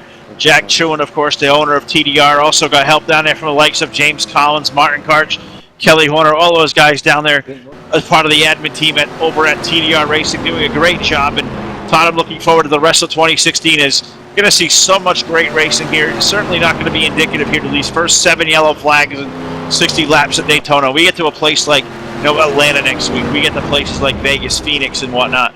I think you're going to see some fantastic racing out of this group with a star-studded field here, top to bottom on this roster. I'm just so excited to see what 2016 has in store for us here on the DRL Network. Yeah, I'm stoked to see what's going to go on. And like you said, Phil, Las Vegas, Atlanta, those types of tracks, you're going to see a bunch of different racing on it besides the super speedway. You're going to see some tires fall off. You're going to see some exciting moments at those speedways. Not saying Daytona's not exciting, Phil, but like I said earlier on in the broadcast, it's a little bit different when you got something going on out on the speedway. It's so hard to control some of the things that go on at a restrictor plate track. Yeah, so much can go on here when you just piled up in these big packs here. We're trying to get just a clarification. The stretch out there in YouTube chat box, Lena, where everybody's asking feverishly, who's a lucky dog, who's a lucky dog? Trying to get that word from race control here is this happened smack dab in the middle of green flag pit stops. It certainly, can be from a management perspective here up in the control tower here as part of the leadership of this race. It is certainly very, very tough to get this all squared away in the middle of green flag pit stops. So we'll let race control take care of that. We'll wait for a word from them exactly who the lucky dog is, and when we definitely have a word, we'll let the YouTube chat box know. I just want to thank all you guys out there. Great crowd as always out here. We get out here on the DRL Network. If you'd like to get your league on DRL Network, come over to the website, drlnetwork.com. Check out all the event packages we have going on. So much great stuff going on. Of course, we have the DRTV Premier Cup Series on Saturday night, so we look forward to coming over to your place on a Saturday night or any night of the week. We're always available. Get a hold of us. Schedule your race now. I can't wait to see all the places we're going to go here in 2016. I know we have dates lined up at BGSR, SMO, RTG, just sort of the many freights of guys that have already come over and said we want to be live on DRTV in 2016. Any league out there, we're open to all leagues. Come over and check us out. Contact Rich, Todd, myself. Get us over to your place. DRLnetwork.com is the home of DRTV, and Ty said we got so much great racing coming up in 2016. We're going to see 15 of these races here for the Premier Cup Series. I know we have a freight of races coming up over at the SMO Hardcore Clan, the Rolling Thunder Gaming going back over there. And our first ever, a visit over to the BGSR guys here in a couple of weeks. Cannot wait to get over there. This is so excited to see what's in store for us here in 2016. There's so many great leagues out there. We're just so thrilled to be a part of so many out there to showcase what they all have going on. Yeah, it's great to always go to those other different leagues. With Brian Williams Memorial Race, we had that live on DRTV last year, Phil, and that's what that BGRS Yeah, and I can't even say that tonight here, but this backyard sim racing garage here, those guys had put on one whale of a show at that Brian Williams Memorial Race, and that was awesome, an awesome show, Phil. And if I recollect, the number 032 of Brian Bliss, or the 32 of Brian Bliss, actually went on to win that race, and great tribute there to one of our Faultland sim racing drivers. So I'm going to be interested to go back there and watch that. I know that's been getting blasted all over the NASCAR 2003 community Facebooks and all that stuff. And that's a good group of guys to get involved in. Every sim racing community, if they have one of those big shows, I invite everybody to try and get involved, do what you can do, because it's not easy to run one of those shows, Phil, is it? No, absolutely not. It's just part of the.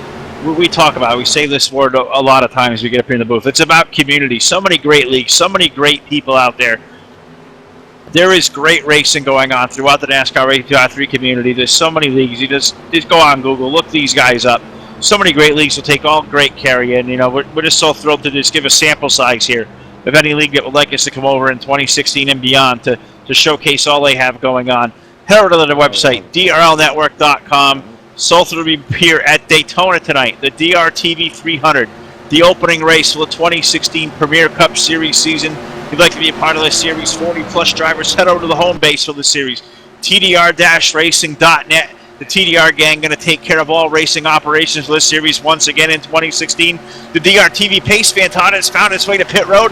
Going to hand our race leader over to the number 112 of Chris Hartofelax. Second car in line on the outside lane, green flag in the air. Green flag in the air, lap down cars down on the bottom side. Bruce Heil was on the tail end of the lead lap. Board the 71 machine. Chris Hartofelax is going to make short work of him. He's going to be able to get around him. Bruce Heil is going to drop through the field here in that number 71 machine. As right now, Chris Hartofelax, your current race leader, with Jeffrey McClintock running in that second spot in that number 92 machine. Here comes the 103 of Carson Krins. Krins running third. Fourth is the number 6 of Joe Allen. And fifth is GT Irizarry. Look at that, Phil. Just not too long ago, he got his lap back the hard way, and now he's running inside the top 5. And I certainly think that's indicative of GT having a really, really fast car. Always great to see a Ford there on a number 4. I paraded that machine, that number out for many, many years behind the wheel of a Ford. So cool to see GT out there parading it. We know he's going to fare a whole lot better out here in 2016 than I would out there. I'm going to be much safer in the booth, as we've said many a times. There has been Todd Stanton. There never was Phil Lacasse here week after week on the DRL Network here at the Daytona International Speedway. The field exiting turn number 2. 66 laps up in the books, 2/3 the way home here in the DRTV 300. It's Chris Hartofelax with the race lead, Jeffrey McClintock, Carson Krins, Joe Allen, GT Irizarry. That's your top 5, Todd, all running the low side of the speedway as they hit turn 3. Yeah, they're all running the low side of the speedway. Bruce Heil, like I said, is 1 lap down in the rears. He is running 20th. He is your 6th car in that bottom groove there. The 49 of Frank Divens, he's running 21st. He's 1 lap down, I believe, in that number 49 machine. So he's trying to battle his way back onto the lead lap in that number 49. So Frank Divens trying to work. James Collins running in that 6th position, and that's a good run for that number 17 machine. In that 6th position. 7th is the 99 of Don Dangler. 8th is the 48 of Alex Davis. 9th is the 2 of Tom Salvain. And rounding out your top 10 right now is the Sidewinder Scott Schroyer. So there's 2 distinct different packs right now, Phil. And this one right here is being led by the number 99 machine of or the 17 of James Collins, excuse me. Don Dangler is right there behind him. So 2 distinct different packs here forming at the Daytona International Speedway. Those top 5 guys are broken away, and they have Bruce Heil and Frank Divens all right there in a 7-car pack. As a yellow flag is on the speedway, that is going to be caution flag number 8. That's going to allow the 71 of Bruce Heil. He'll race his way back to the lead lap as part of the lucky dog here, working lap number 68. But issues on the racetrack, Todd. Not sure you got a glimpse to see what happened there, but it's going to put us on a yellow flag number 8 now at lap number 68.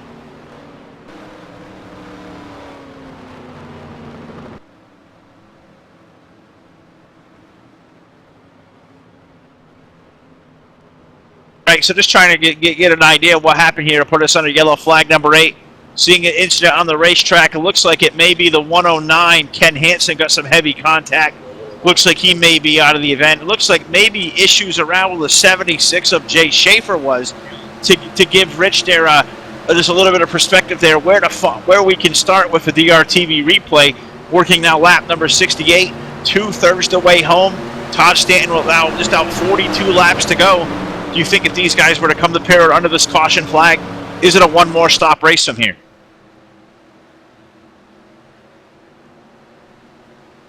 I think it's going to be a one-stop race. Not sure what's going on here around the speedway, but it looks like something may have went awry with that number 76 machine. But I'm going to throw it down to Mr. TV Time, Rich Patton, who has a replay queued up. Yeah, we're going to keep our eyes on the 76. That's going to be Jay Schaefer. Let me go ahead and pan the camera back on one more time. We'll keep the camera on the 22 while this goes, because we're going to watch Schaefer disappear. You know, you guys hear about glitching and all that stuff. He is gone. Completely disappeared off the screen right there. All of a sudden, he's back, and he gets ran over. Obviously, the other driver did not see him right away because he's flickering off and on for him as well. That's going to get him caught up in the middle of everything. He gets thrown all over the track, and this is the reason why I kept the camera on him. This has got to be a record here on DRTV for the longest roof surfing. We're going to go ahead and give that to Jay Schaefer, longest roof surfing. It looks like he made it quite a ways around this track. Down onto the apron, he finally disappears again. Meanwhile, we've got other cars still slipping and sliding and going in different directions. As you can see there, a lot of smoke built up on the track.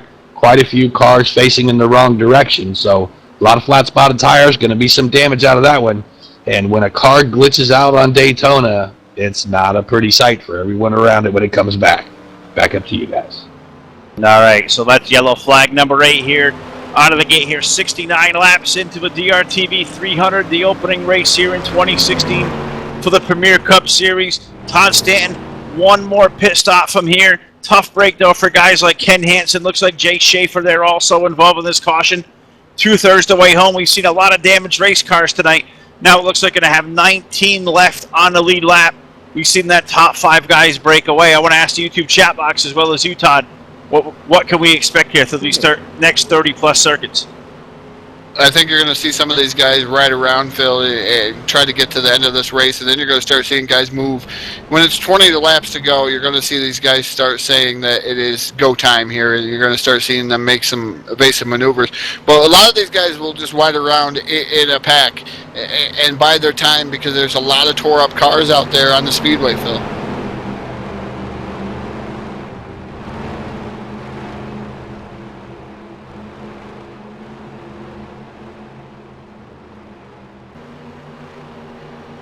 All right, so as we work around the DRTV pace fan pacing the field, lights still on as they exit turn number 2, so at least a lap plus or better from putting this thing back under the green flag. Just looking up and down the board here, it's Chris Hartafielax, currently your race leader. Jeffrey McClintock second, Joe Allen third, Carson Krenz is fourth, Alex Davis up to the 5th spot, Don Dangler is 6th, Derek Justice 7th, GT Arizari is 8th, Matt Walk is 9th, James Collins having a great run of the 17, currently 10th. 11 through 15, Kelly Horner, Tom Sylvain, Craig Meyer, Scott Schroyer, and Zach Freemow is currently 15th. The dog, John Palmer, 16th. Jesse Klein is 17th. Steve Looney is 18th. Frank Dibbins, 19th. Dennis Chambers currently in that 20th spot. Eddie Lee, 21st. Bruce Heil, 22nd. Gary Piccolo, 23rd. Danny Johnston is 24th. Bobby Farrell currently 25th. 26th will be Ken Hansen. He's out of the event, unfortunately, due to the incident there under that yellow flag. Gary Mingus still out there on the racetrack, 27th. Jay Schaefer's 28th. Matt Lesniewski, 29th. He's out of the event. Also out of the event, Keith Patton, the 69. He'll finish up 30th. 31st through 35th, all behind the wall. Jeremy Jeffries, Martin Karch, Jim Black, Brian Hogan, Alan Coleman. They were all part of this big 35 car field tonight. The DRTV Premier Cup Series race number 1. Out of 36 here in 2016. Can't wait to showcase all this is going to have going on. So much great stuff. New flavor. Of course, the Path to Premier Scramble. Going to be the new way of setting the champion in 2016. Cannot wait to see where this all takes us here. We're going to have 15 of these shows here live on the DRL network throughout this calendar year for this series. And going to be so much great racing here, Todd, as we get down onto 30 laps to go here. The DRTV 300. Going to be at least one more pit stop for these guys to make. If you're riding around back there about that second pack, as we've seen guys like Tom Sylvain, Kelly Horner, Craig Meyer, What's your strategy here if you're one of those three guys? It's inside the top 10, but not quite to the top 5 here with 30 laps to go. My strategy would be the same, just right around right where they're at, around the speedway, just ride there, Phil, and then hopefully nail my pit stop and get to where I'm at. Right now I'm just in conserve mode. I'm just going to ride around. There's 30 laps to go. I'm still going to ride around, and usually I ride around a little bit longer than some of these other guys do. When I say 20 to go is go time, a lot of these guys go. I usually wait until about 15 to 10 to go, Phil. Well, we'll have to see. As you said, we've seen these guys pack racing all night long. We've seen multiple incidents here. Many cars are all tore up. So we'll have to see how many guys, but still a straight piece of sheet metal. And we'll work that out here. 30 laps to go. The van onto pit road. We're going to put this 300-mile race back under the green flag.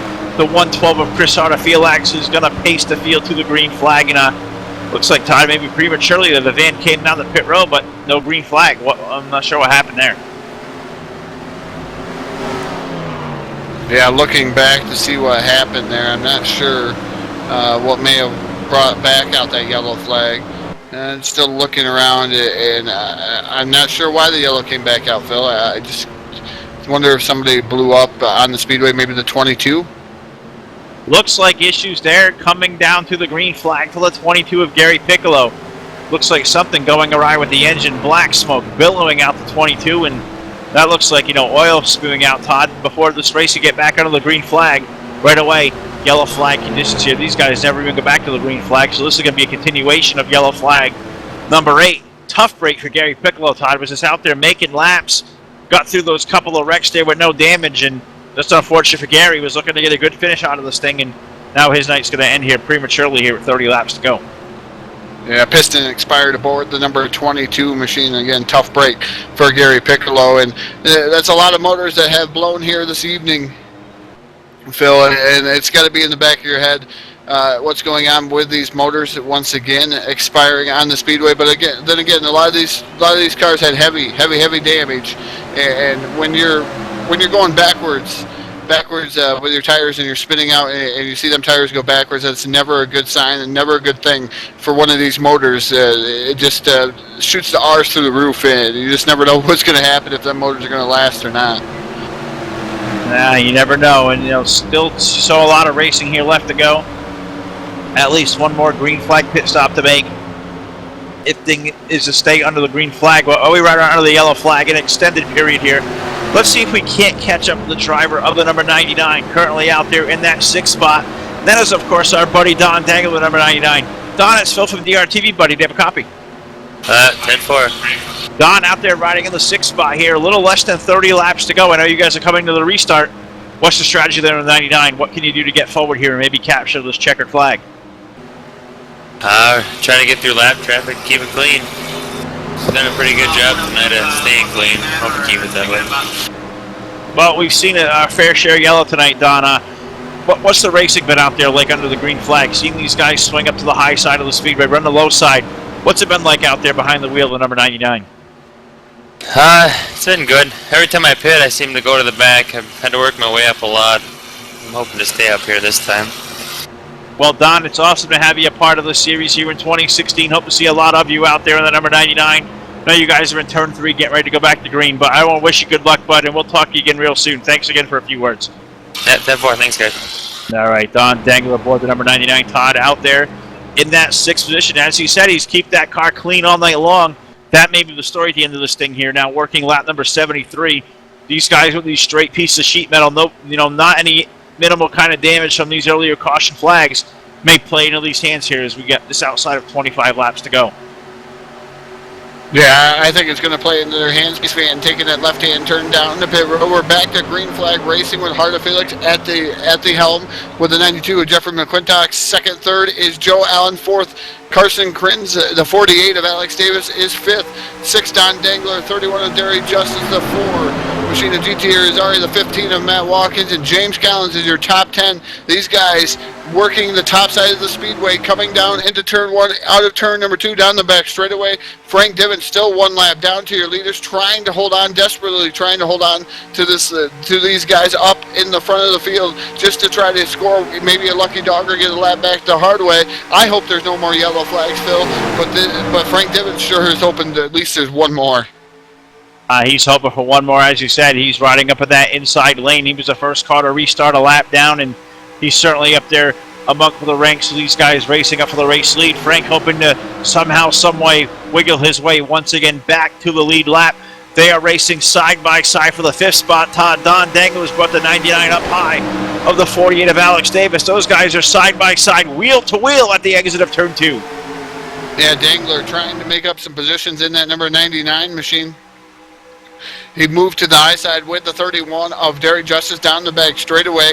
Right now, the 49 is in between himself and the 5th place running number 48 machine. And actually, they got around the 48 machine of Alex Davis. Looks like Derek Justice almost underneath, as Rich was saying in my ear, almost underneath the number 99 of Don Dangler as he's pushing him around the top side of the speedway. Justice trying to make some headway. Looks like he has help from the number 4 of GT Irizarry also on the top side, Phil.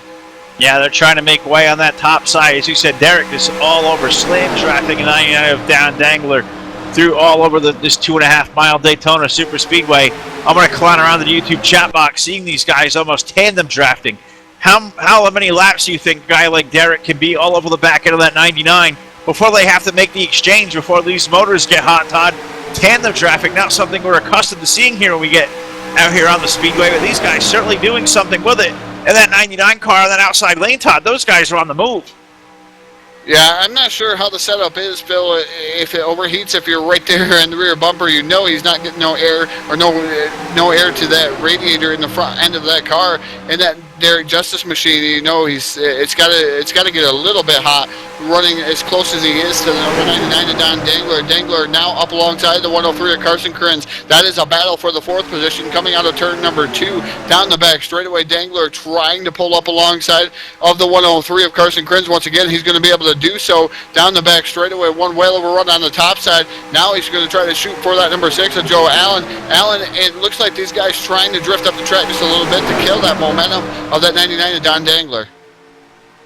Well, yeah, it looks like those guys just peeking off the bottom a little bit, maybe trying to let these motors breathe there on the inside lane. But, Todd, we've talked about it all night long. The outside lane, you're able to keep those things to the floor and keep those things wound up.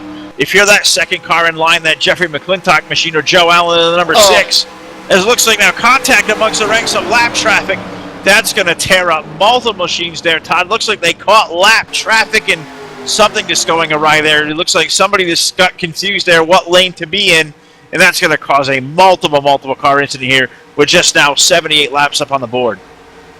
Yeah, multiple car incident. Tough break for a lot of these drivers. Wow, that's all I got to say, Phil. Yeah, I'm just astonished to more heavily damaged cars. Yeah, super damaged cars. Not sure who the lap traffic was up ahead, but looked like they maybe just got a little out of sorts with the field closing in at such a high rate of speed. Did not know what lane to be in as these guys were double wide, and he tried to slip through the middle, and that certainly did not work. Todd, a multiple car incident here. It's a tough break for these guys running up the front, just trying to log laps, and now some of these guys that may have had clean race cars don't quite have clean race cars, and looks like, Todd, our friend Don Dangler we just talked to in the 99, looks like he may be one of the guys involved. I mean, Rich, you're ready with the story to tell on that one, so I'm going to throw it down to you for the replay. Yeah, tough break for the 99 of Don Dangler and also Frank Divins in the 49. We're going to let this thing play out. They're coming up on lap down traffic. That's going to be in that green and white car right there in the middle. It looks like the field's going to try to split them. Don Dangler might not have seen him right at the last minute. He changes lanes. Next thing you know, he makes contact. I believe that's with Justice on the top side.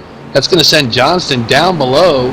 Gets right into the passenger side of Frank Divins. We'll go ahead and move the cameras forward to keep up with Divins, because Divins and Dangler is where the action is going to take place up here. Both of these guys, Dangler doing some rolls no roof surfing, no turtles, but he definitely did some barrel rolls. That's going to create some damage for Don. Frank Divins is going to slide it down into the grass. Doesn't look like too much is going to go on. A little bit of contact there as well, but looks like the 512, the 49, and the 99 all involved. Tough break for the 99 and the 49, guys. Back up to you. All right, well, Todd now with 20 laps to go left on the board of the DRTV 300. Looks like the 512 Danny Johnston maybe he just got a little bit concerned there. These guys approaching him double wide, did not know exactly where he should be on the racetrack. And it's one of those really awful situations to be in there when you got those guys closing too wide. You don't know if you can go to the top. You don't know if you can go to the bottom clean. Spotters certainly need to communicate better, but just an unfortunate situation for the 512 is being stuck in that spot where you just don't know what to do, and it's such a helpless feeling there when those guys are closing down on you in a 2 and 3 wide formation behind you. It's a helpless feeling. You just don't know where to go. I've been in this stick where you just don't know. They're double wide, and sometimes the middle's all right for you, and sometimes the bottom's all right. You just got to make sure you hold your groove there, and it just seems like he was trying to get out of the way, and it just went awry there, Phil. And it's a tough break for those drivers that were involved running inside the top 5.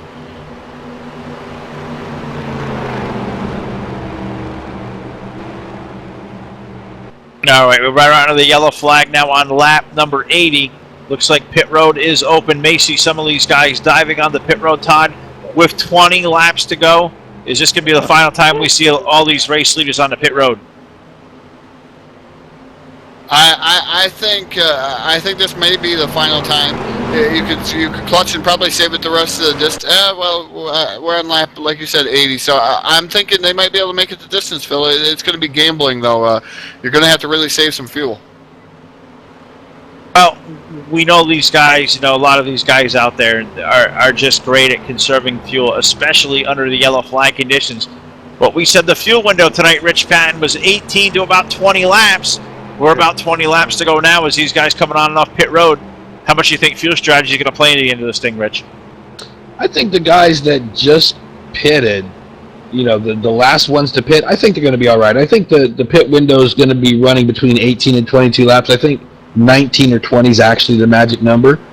And obviously we're right on that bubble, so I wouldn't want to be up front. I would want to be 3rd or 4th back in a good draft and a full tank of fuel right now. And I think that person's probably going to have the best advantage, of the whole crowd. Yeah, I think you're absolutely right.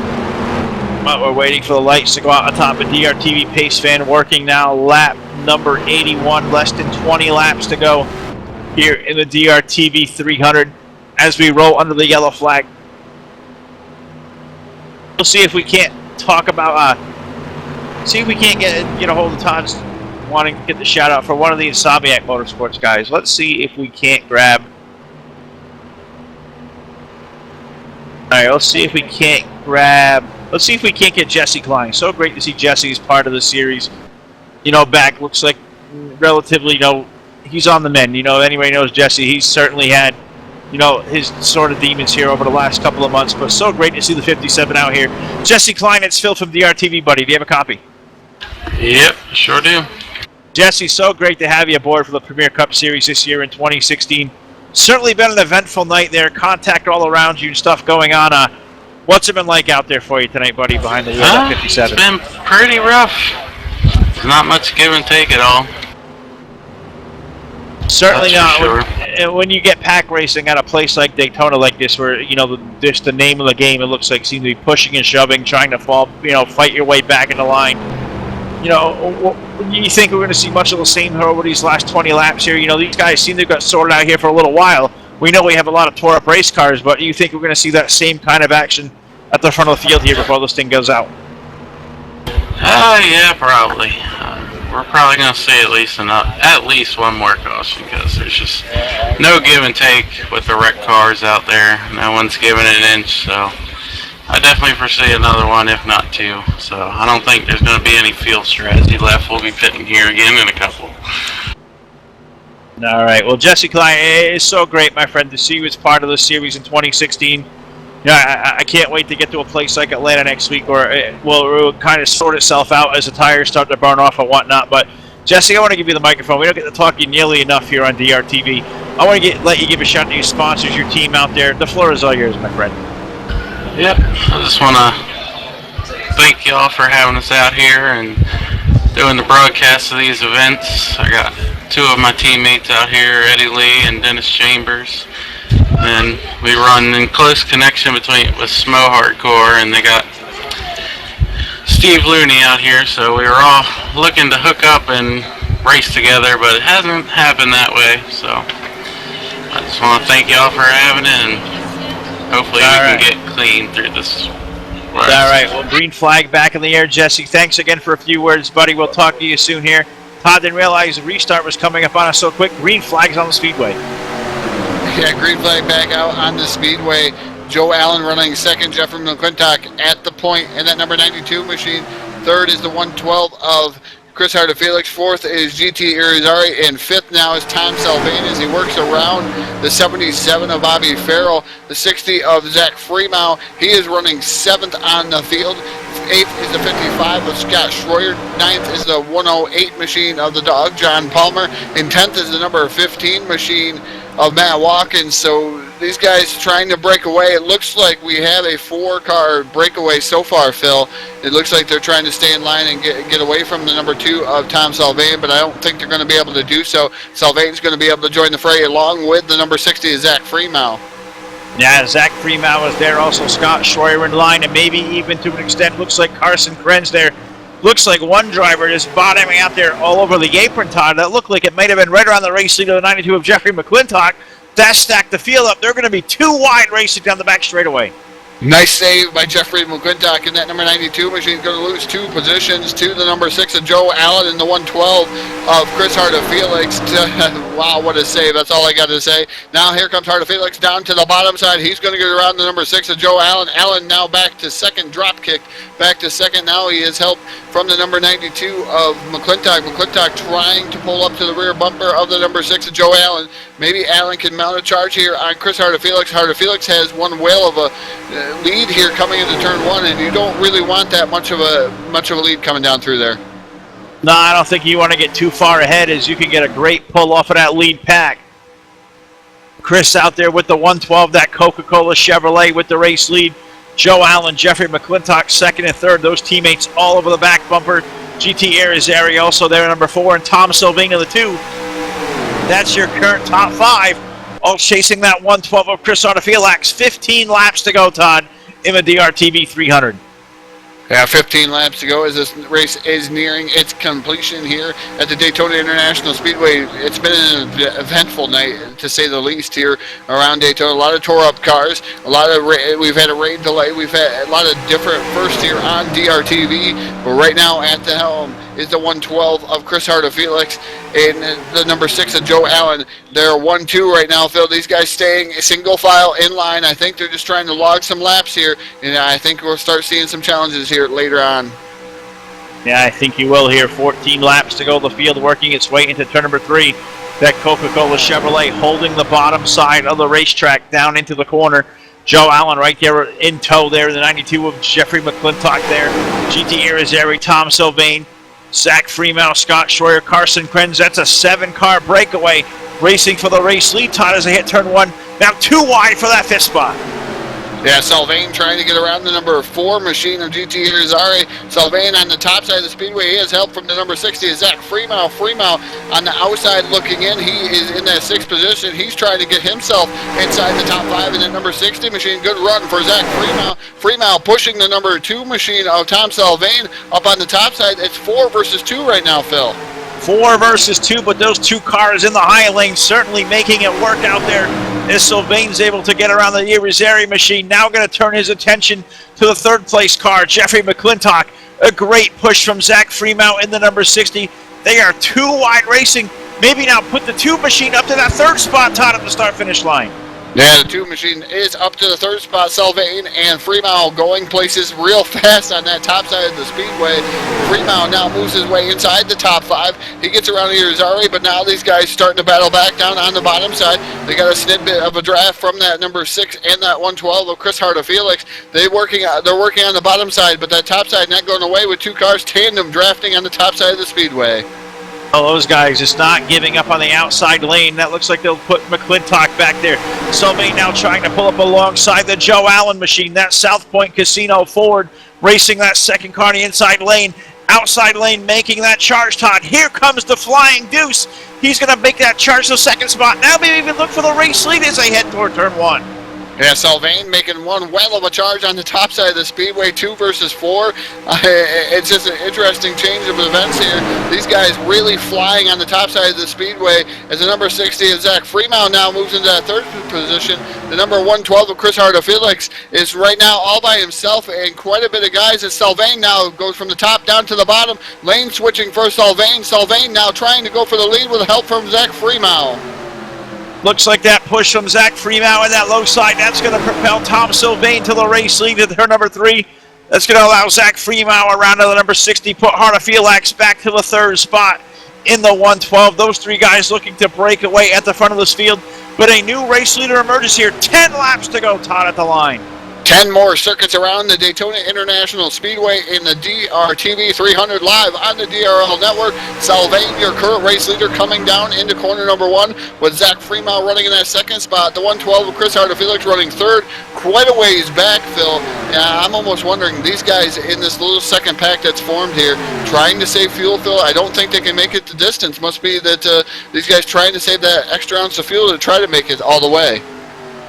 I think you're right, Todd. I'm hearing guys on and off the gas pedal, maybe clutching a little bit down the back straightaway. Fuel miles certainly may be coming into play here, something I predicted here about an hour and a half ago. I thought we would see this thing come down the fuel miles when we get running out to the main distance tonight. 100 laps here short in main event, the DRTV 300 at the Daytona International Speedway. It is Tom Sylvain, that Miller Genuine Draft Ford, number 2 with the race lead. Zach Freeman with that great shove is now up to that second spot. Chris Harder Felix running third, top, but those guys in that lead pack, as you said, seem to all be falling off a little bit, just putting some distance amongst themselves. Looks like fuel strategy, Todd. Certainly the name of the game here, but now with less than 10 laps to go. Yeah, they don't want to lose that lead pack, but there's about 3 of them here in that second pack between McClintock and the 4 GT Irizarry. The 112 of Chris Harder Felix just barely holding on to the 2 front-running machines of the 2 of Sylvain, and it looks like Sylvain and Freeman coming down pit road for gas, Phil.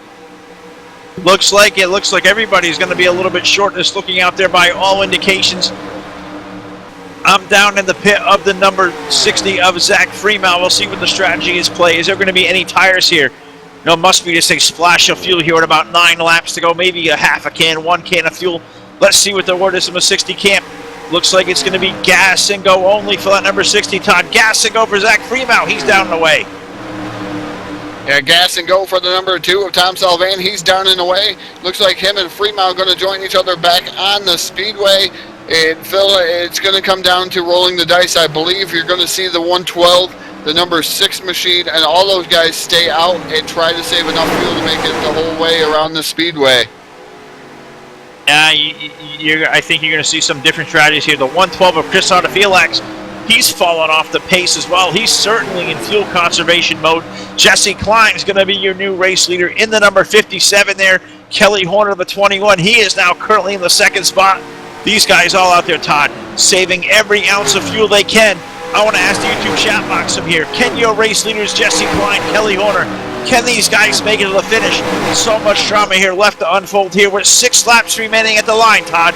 New race leaders, Jesse Klein in turn 3. Yeah, new race leader, Jesse Klein, in that number 57 machine. Going to have to see if he can make it the distance with the 21 of Kelly Horner. Those guys were way back. I think they were saving fuel here longer than the 112 and that number 4 machine, the GT Irizarry. Now all in the drafting pack, Phil. It's going to be interesting to see how this is all going to play out. I'm not sure how close these guys are. Oh, they're going to be right on the edge, I'm sure. That's a lot of fuel to save from here, and you know we'll have to see. Is there any fuel conservation mode? Any fuel experts in the house here?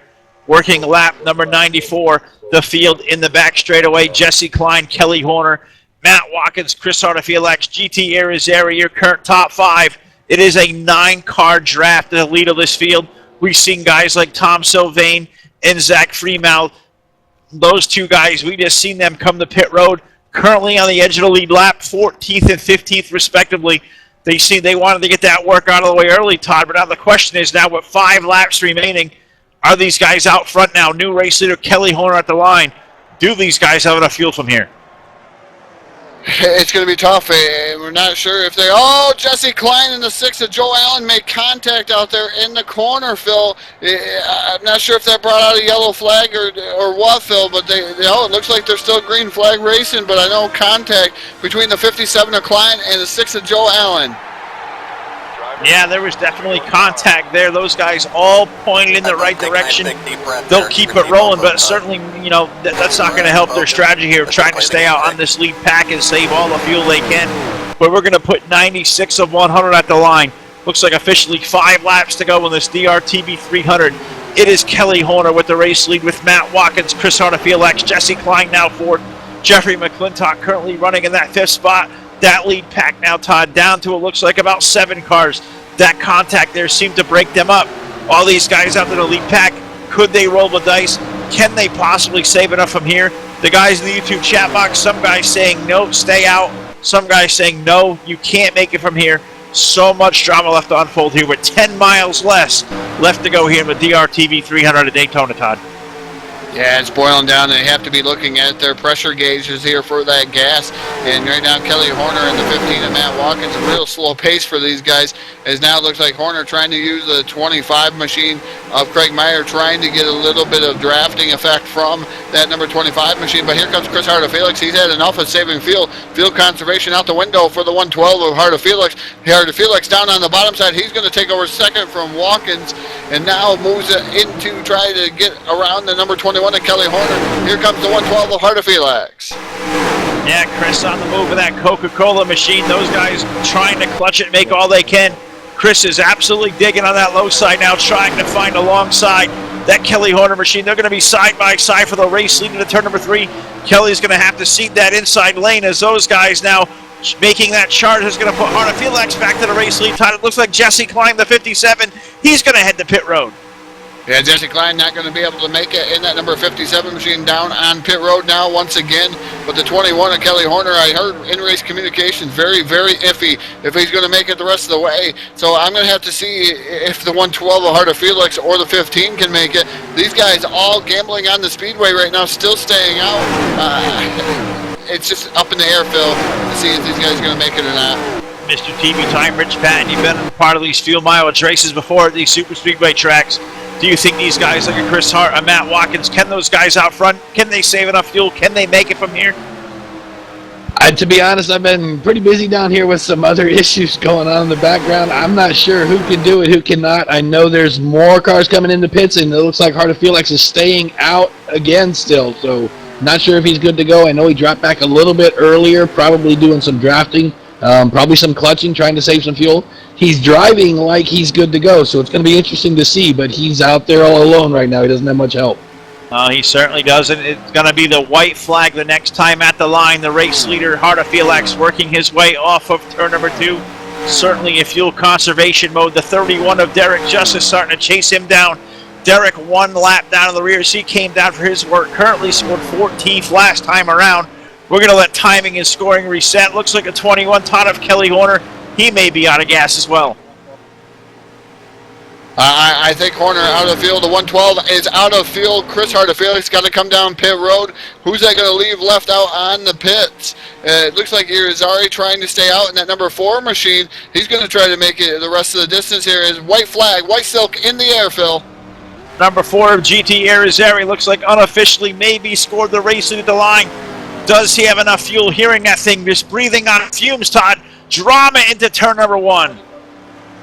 Drama. It looks like the 21 of Kelly Horner also trying to keep going. It looks like he is now their race leader, and these guys just clutching it around the speedway, trying to make it the rest of the way.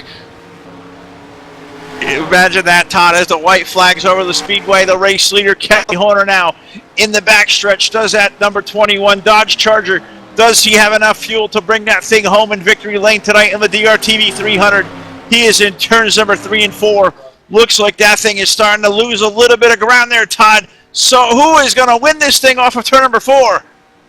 Horner is completely out in that 21. I'm keeping my eye on Kelly Horner to see if he's going to cross that start-finish line with the race win, and I don't believe he's going to be able to do so. I think Irizarry did cross. No, Kelly Horner. Horner across in a fuel mileage race. He's going to bring it home with the win here, Phil. And what an amazing finish, clutching it and out of fuel. Horner going to bring it home. Horner going to win the DRTV 300, trying to let these top three all sort out.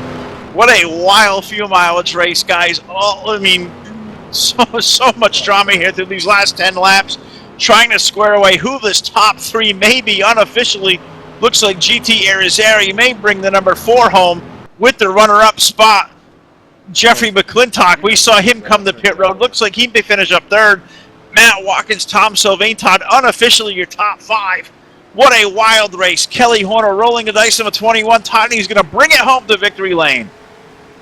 Yeah, he's going to bring it home. He's not going to be able to burn the tires down as he's completely out of field in that number 21 machine. So what an amazing race here. What an amazing finish here. Field mileage race. And look, the guys that came down on pit road, looks like 71, Bruce Heil, trying to push Kelly Horner around the track here on the back straightaway. He's able to do so. So Heil doing the gentleman thing and pushing the race winner down here, and I believe he's going to push him all the way to victory lane in that number 21 machine.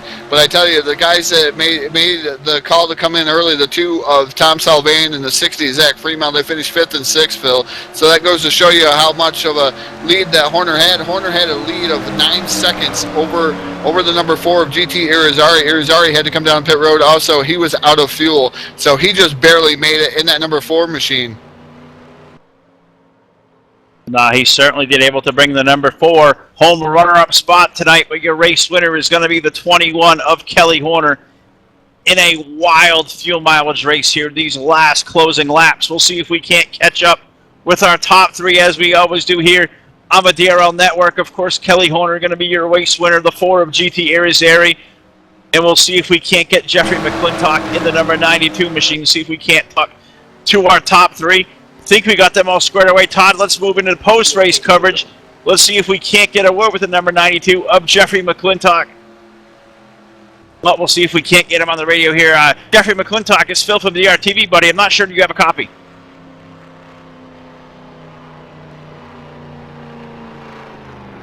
Once again, Jeffrey, Phil from DRTV, buddy. Do you have a copy?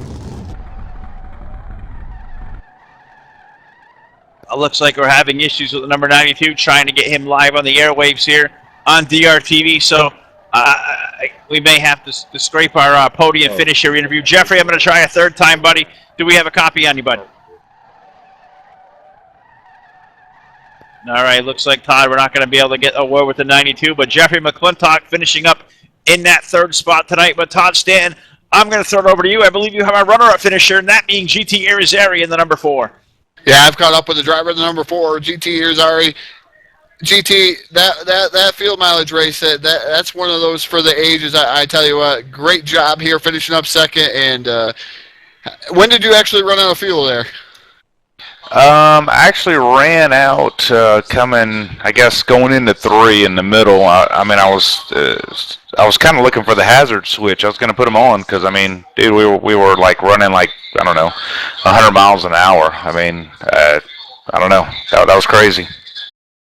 Well, to bring it home 2nd after all the ups and downs of this race here tonight, it's a great hats off to finish 2nd in a field mileage race to boot. Yeah, you know, I hate fuel mileage races. I really do. I mean, to me, that's just, I hate seeing them finish like that. I hate being in them and finishing them like that. You know, it was just luck. I mean, you know, I guess it was lucky for me that we were damaged a little bit, and I was able to stay behind, you know, those trucks and just kind of just draft off of them, and I just kept clutching it. And, you know, we had, you know, some other Team BP trucks up there, and they were checking out, you know, saying, hey, you know, what are you going to do? You going to pit? And I was like, nah, you know, I'm going to go ahead and ride it out, you know. You know, the Ford Racing F-150 was fast. We got caught up in a little incident where one of our other team trucks just was trying to get out the way and got into us a little bit, you know, just a racing deal. And we ended up, believe it or not, I don't think I've ever done this before in a race. I slid all the way down the back stretch, just locked the brakes up trying to stay off the wall, and I blew all 4 tires and still hit the wall. So, you know, we had to pit pits were closed. That put us a lap down. And, we just fought back. And, I got to thank, Jeffrey McClintock and Joe Halen. They, when we took that green and I was a lap down, they kind of fell in behind me and just kind of said, hey, just do your thing. We got your back. And luckily for us, the yellow came out pretty quick. So that was crazy, man. That was a pretty good race, though. A lot of cautions, but still was fun. Yeah, looking forward to that next track and get away from some of these super speedways. I know it's Daytona Speed Weeks, but I know a lot of these, especially probably even you, are looking forward to some of these other tracks that are coming up on the schedule. But I'm going to give you the microphone. The floor is all yours, GT. I know you thank some people there. Thank whoever else you'd like to thank out there in YouTube land. Yeah, number one, I want to thank you boys, DRTV. You guys do a great job. Really do appreciate it. You kind of, just take this game up to the next level. RTD, thanks for putting us on and stuff like that. And, I got to thank my home place, which is BP. We've been around for a long time. I've been with them for a long time. And, hey, thanks a lot to everybody that's involved. Appreciate it.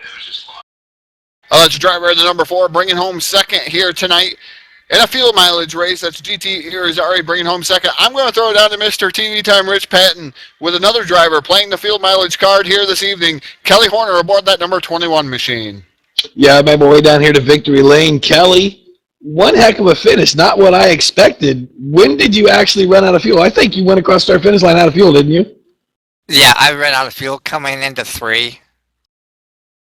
Oh my goodness! Did you see it playing out like that? Was you concerned? I thought Chris Hartofelax had it wrapped up because it looked like he dropped back to save, and next thing you know, he's out, and then here you are, and everybody got scattered out. Everybody was looking for that extra drop of fuel. Did you plan it that way, or did it just come that way?